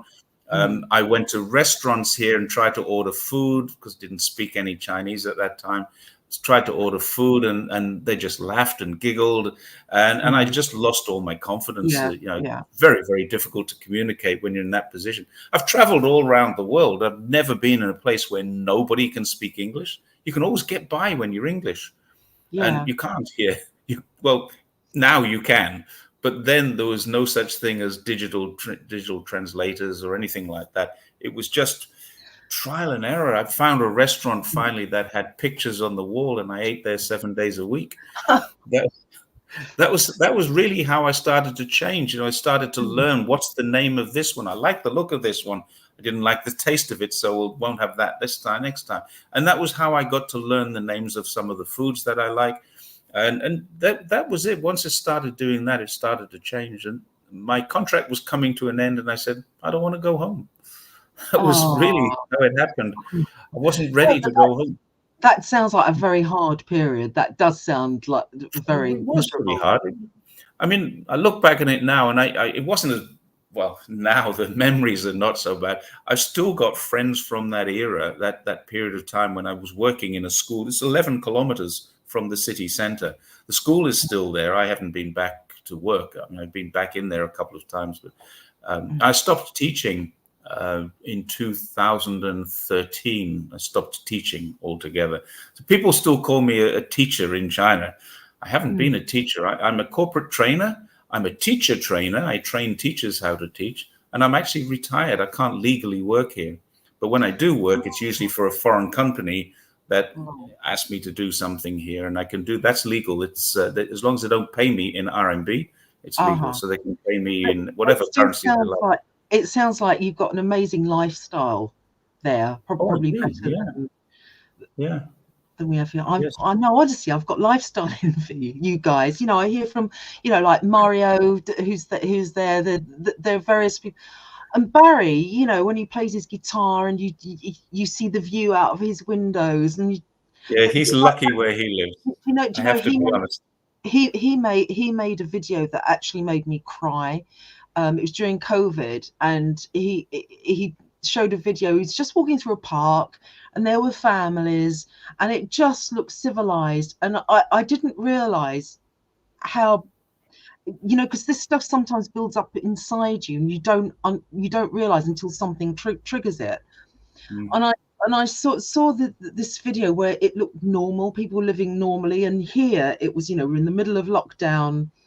Um, just everything, you just feel that the ruling class is chowing down on you here. Yeah. And I thought that, The well, lockdowns here were not lockdowns. We weren't locked down. yeah. That's a fact. I But had No, Wuhan, what was though, wasn't it? The first one in Wuhan. Wuhan was, and I'm talking about during COVID. So towards the end of COVID, there were lockdowns in various different places, but they were surgical lockdowns. Shanghai was a mistake. Yeah. They screwed up Shanghai. There's no doubt about that. But we traveled. I mean, I during that, I think I calculated we were at least 40 different cities during the period from our first lockdown to the end of COVID. My wife and I had traveled to 40 different cities in several provinces. We went to Sichuan. We went to the museums. It was normal life. The lockdowns that you experienced, we had when it first started. We had a lockdown. I was allowed out of the house every second day for 3 hours. Go shopping, come back. But what happened was some of my friends were also allowed out. We'd meet and have a couple of beers, and then we'd come back, and without shopping, of course. So it was all done legitimately. My wife was unlucky, but she's quite happy. She's a stay-at-home person, and she just likes sitting at home and reading her books and communicating with her friends. So there's no problem with that. We were okay. That sounds right. No, but it's the fact that there's like this social breakdown going on here. It's like it's just sort of the unpleasantness that you don't have. There's more social cohesion there than there is. Yeah, there is. I mean, well, it's communal. It's communist country. The reason communism works, and it's not true communism either. I've written about that and made a video about that. It's not true communism. But the reason communism works is because people feel communal. The reason it will never work in the United States, why the United States wants to prevent communism from creeping in, it amazes me, because it won't work there. They're too individualistic. And England is the same. I got this question: do I miss England? Whew.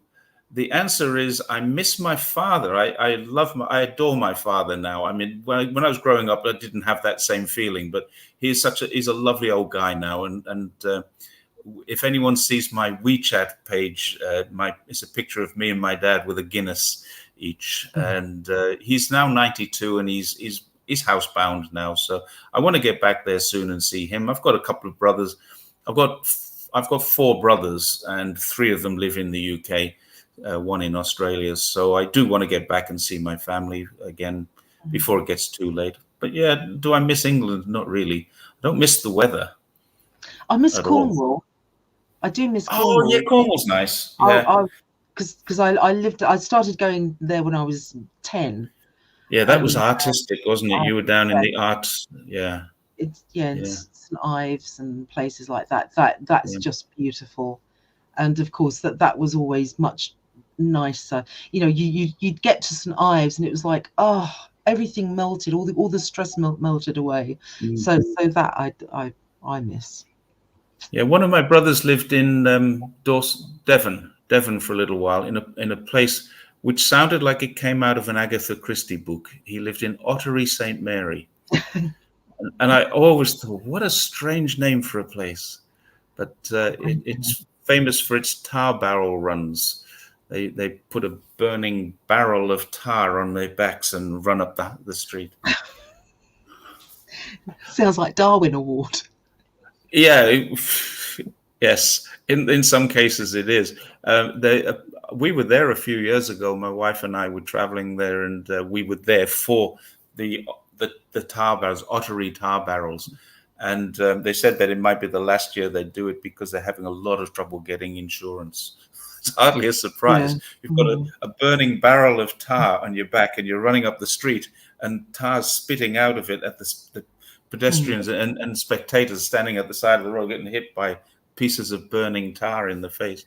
Do you ever So, miss food like roasts? Because I think the food that the British do really well are mm. Sunday roasts and breakfasts, full English. I do miss breakfasts. We can get. I do. I've got a barbecue here, and I'll roast a lamb or a leg of lamb, or not a lamb. It's not that big.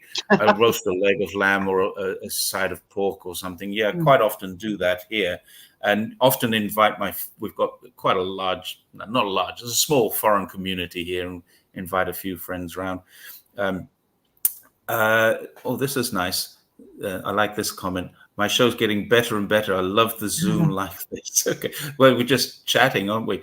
I do. I don't miss the roast because we can get them. I've just found a supplier in the last 3 or 4 months for my favorite thing, Bovril, which Ah, the vegetarians out there will be cringing. Oh my God, I love Bovril. And I found a supplier of English Bovril in China. So that's great. It's a little expensive, but it's worth it.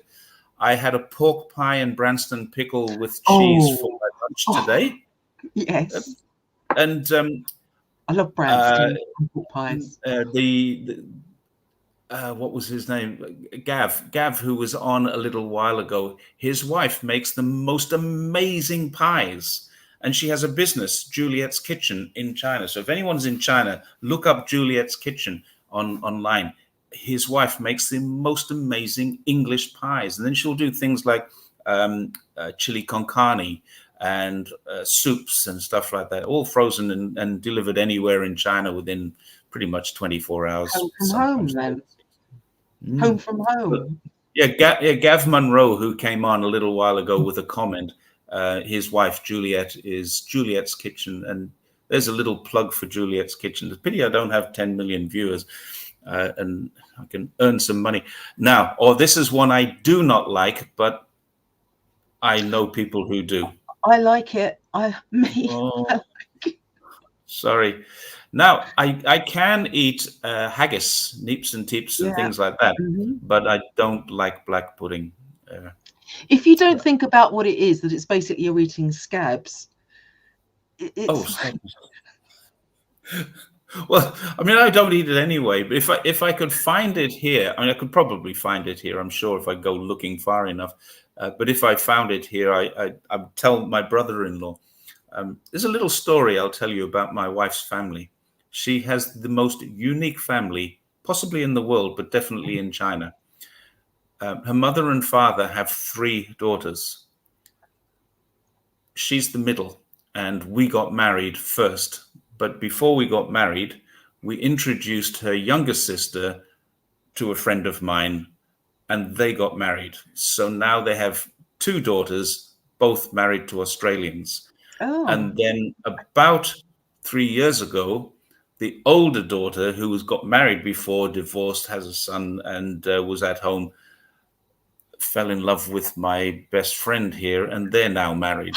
So, and he's Australian too. So, three local Chinese daughters, all three married to Australian husbands. And the other thing about us is none of us are pure Australian.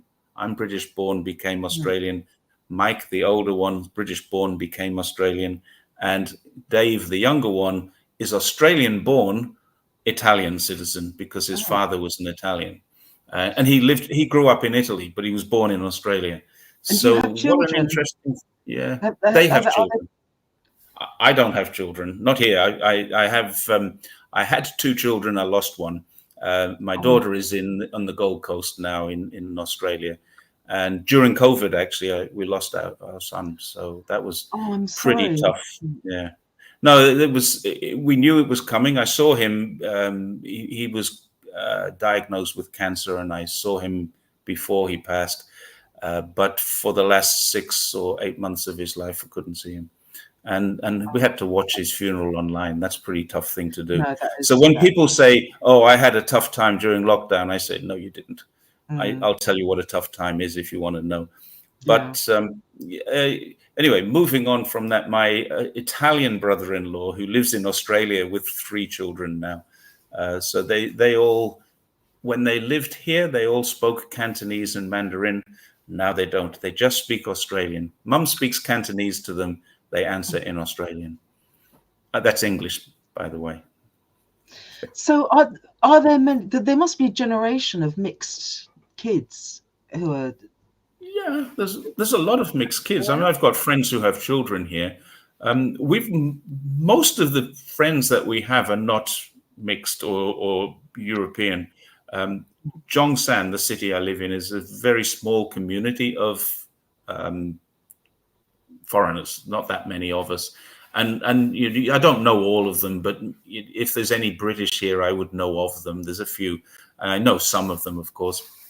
But there's not that many foreigners. So most of our friends are Chinese couples with Chinese kids. But we're all getting a bit old now, so the kids are off their hands, and we can all do stuff together. It's nice. My wife's almost as old as me. She keeps reminding me. She's not. She's But you sound very happy. You 16 sound years, very 16 happy. years younger. Mm. Someone asked this question. Now, maybe you can answer this question.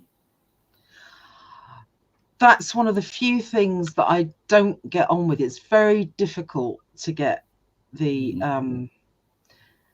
It's just weird because it depends on the flavoring that you Yeah. put anyway. I have to say I'm not a tripe eater. Black pudding, yes. Kidneys, yes. And I know not a lot of people like kidneys. You can't get kidneys here. That's the other thing. In the past few years, it's like all the butchers have closed. All the offal that you used to be able to get that nobody wanted to get cheap. But I love kidneys. I love That's liver. to get lamb's liver. You can get, and a bit of pig liver, but to get all these things. Oxtail has suddenly shot up in price. That used to be a really cheap cut. Scrag end of lamb, the neck of lamb that I make a great stew with. I haven't had that for like 2 years. This is the brother-in-law. Is way past his bedtime, but yeah, he just lives around the corner. This is actually the brother-in-law, the older one. I just the one that realised it's about 2 o'clock where you are now. Yeah, it is. It's 2:05, but I don't care. I'm having a great time here. Time flies. Here you go. This could be a future appointment for you. Christy Franklin is lovely lady. Hi, Christy. In Jackson in the USA, one of the Jacksons in the USA, and she and I have had a few chats online like this. But yeah, you should have a chat with her. Yeah, it must be difficult for Americans actually to Americans who form an opinion. An American who forms an opinion that their news is not correct is subject to all kinds of problems. I can imagine. So is it the blue pill or the red pill that makes you see the truth? It's like everyone around us in the West, they've taken the wrong one, and it's like every now and again you get someone like Christy or myself even, who takes the right one because you want to keep seeing. You don't want to feel that you're being manipulated. Yeah, it's true. And I'm not sure what pill I took, but I probably took little parts of the pill over a period of time. Mm. Somebody's asking, can I show a video? What is Zhongshan famous for? Now, I'm going to ask you, Anna, as a Chinese heritage person, do you know Mm. what Zhongshan is famous for? I don't know what. Ooh, you should. Have you heard of Sun Zhongshan or Sun Yat-sen? Oh gosh, yeah. That's him. He was born here. Sun Yat-sen was the first president of China. Not as many of my former students used to think Mao Zedong was the first president of China. Sun Yat-sen was the first Yeah. president of China. He was the Where's he leader of. buried? I've been up all those steps to where to his Oh, mausoleum. he's buried That's in not Nanjing. That's no, right. that's more than 1,000 kilometers away from here. Mm. He died in Beijing, buried in Nanjing, but born here in Zhongshan. We're Right. about 60, 70 kilometers as the crow flies from Macau, on the same side of the river, Oh right. opposite to Hong Kong. So you're So quite if you, south. So yeah, you're yeah, quite yeah, south. So your yeah. weather. So you can't probably can't remember what it's like to be freezing cold. Oh And we've yeah, I had like can. one of the I can. longest I've winters. been I've been to Beijing and Harbin and Xinjiang, a few places that are freezing cold. But yeah, I here it doesn't get bitterly cold. I mean, there was one day in living history where it actually didn't can't say snow, it sleeted for a day, and that happened. Can I do a video? The city's not all that beautiful, but I can certainly take some pictures of it and make a little talk over. I'll do that for you, Seymour. Yeah, But I'd it's like to famous. see. I'd like Okay, to see. it's a very part of it's very modern. I live up a. In fact, I've done this. I've put videos of my bike rides through the alleys where I live on YouTube, but I've got two channels, and the other one is they're both channels on the same account. The other one I've stopped using, but it has some of the old videos that I did riding around with a camera in my hand like this. Mm. So they're not very clear, but yeah. So Steve says, make it happen. Okay. Yeah. So somebody else said this. Zhongshan, Sun Zhongshan, the father of modern China. Yes, Mm. he was born, grew up here, and went to Hawaii for education, and then I think he was in France for education. He lived in Japan for a period of time. He was basically in exile, self-exile, until 19 early 1900s, and then came back with the revolutionary people who took over from the Qing dynasty, and Mm. he was the leader of the Kuomintang at that It's time. usually Paris, isn't it? It's usually Paris that they get like Chow and Lai. Yeah, Deng Xiaoping, Zhou Enlai, and I think Sun Yat-sen was in Paris too, and Ho Chi Minh, who's not Chinese, of course, but Mm. yeah, it's interesting, that one. Um, okay, so I've got to go down here. I'm just trying to look to see Moses. Well, I don't know where this history comes from. It's a possibility. But he was I'm, better than the Qing dynasty.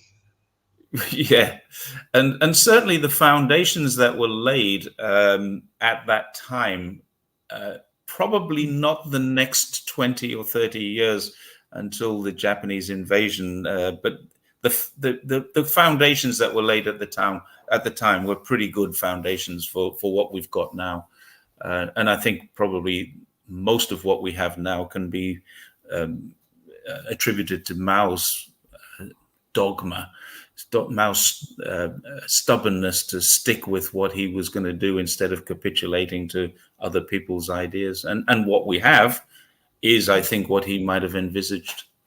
If he was still alive, I think he'd be quite pleased. So the Qing dynasty the Freemasons wanted to overthrow the Qing dynasty because of opium. Now, this is a really interesting comment.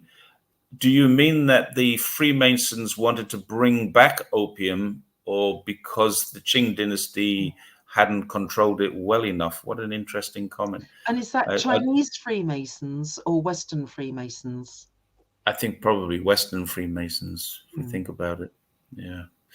Anyway, though, I think we should probably think about stopping here. We're now You need 2 your hours beauty and sleep. Yeah, 2:15 where you are. It's what's 7:15 here in the evening. it's a little late for beauty sleep for me, Anna, but I Never. do probably need to go to bed. I actually had a night out with some friends last night and got to bed late and then had to get up early. I still teach one student, and it's the daughter of a government official, and I can't stop. It's the only student. She graduates next year from high school. She's the only student I still teach. I had to get Oh. up to teach her at 9 o'clock this morning. Well, So, it's really lovely, meeting you and in you the flesh too. of Thank the you. airwaves for the first, Yeah. at last, like Yes. this. Now, And the thank most important thing for anybody who's watching who doesn't know, where can they find you? You've got the blog, you've got the Madam Meow on the, but just tell us where can they Twitter. find you? I mean, basically, if they find me on Twitter, so they can get to my Twitter, through you, I Yeah. guess. And then it's in the bio at the top, my Madam Meow website, which has basically got everything from 2007 and before, some writing before that Right. as well. Yeah. So thank you for Another thing that I would strongly recommend people do, I would strongly recommend people go and watch a couple of your poetry videos. They're great. Your poems are, I mean, sometimes they're just like shockingly funny. How did he get to that? It's really clever, really clever. So anybody who's watching this who doesn't know, so Anna, do you have a YouTube channel? I do, yes. And in fact, if you go onto my Twitter, there's one of my poems, the Eating Placenta, my royal poem, at the top. If you follow that will take you to the YouTube channel, and then there's more Poetry is on there. very good. I am going to be doing some talks on various things. Like, for example, in 1994-3, I started a book called Coolie about the Chinese who worked on the California Railway, the Central Pacific Railway. At one point, I was saying this is taking me longer to write than it did for the guys to build the Transcontinental Railway. But it's gone way past that now. So what I will probably do is turn some of these things into talks and post them. So that's the sort of thing I'll be doing. So thank you, Jerry. Hopefully, we can do this again. It's been absolutely lovely to. Love to do it again. Yes. Thank you. Yeah, critical thinking. Keep it happening. Yes, please. I agree. That's why I just put that one up before we finish. This one is good. Anna is lovely. Yes. And critical thinking. Please, everybody. And fortunately, we get. I don't get that big of an audience yet, certainly not at this time of night. A lot of my audience are Chinese, so they're probably well in bed, except for Mike, my brother-in-law, who's still there. But I don't get that big an audience, but what I do get is 5,000 or 6,000 views, so it is worth mentioning these things. Yeah, it's not huge, but it's building all the time. And this is the thing that keeps me going. Is almost every day I find somewhere between 20 and 50 new followers on my Twitter account. Went crazy a while ago. It went up to 80,000, but this is new. My YouTube is new, so it is kind of developing. The best poetry and comedy comes from internal suffering. Would you agree with that? It can do, or it can. You can get the opposite where you can't escape the suffering. You have to be outside the suffering in order to, I think, technically write a good poem. See in it, yeah. So yes, I know what you mean. You have to touch on those extremes, but also I think the best humor can come from, I don't know, just having a wry observation of the world. So suffering is good, but don't get stuck there. Okay. No, suffering is not good. Suffering can be rather useful if you know how to use it, but just don't get stuck in it. I used to say that all experience is good experience, even the bad ones. Roger is watching from Melbourne, which is 2 hours. Roger, you must be on night shift or something. Nobody in their right mind would be up watching this channel at 4 o'clock that in the must morning. be, what's that, 5 or 6 a.m.? I think 4 o'clock maybe. Yeah. A fellow insomniac, Roger. Yes, yeah. Oh, Christian is also 4 a.m. there. So it does show we've got some great fans coming in. So thank you everybody for watching. And I am now going to end this broadcast, which takes about 10 seconds. So thank you. Bye-bye.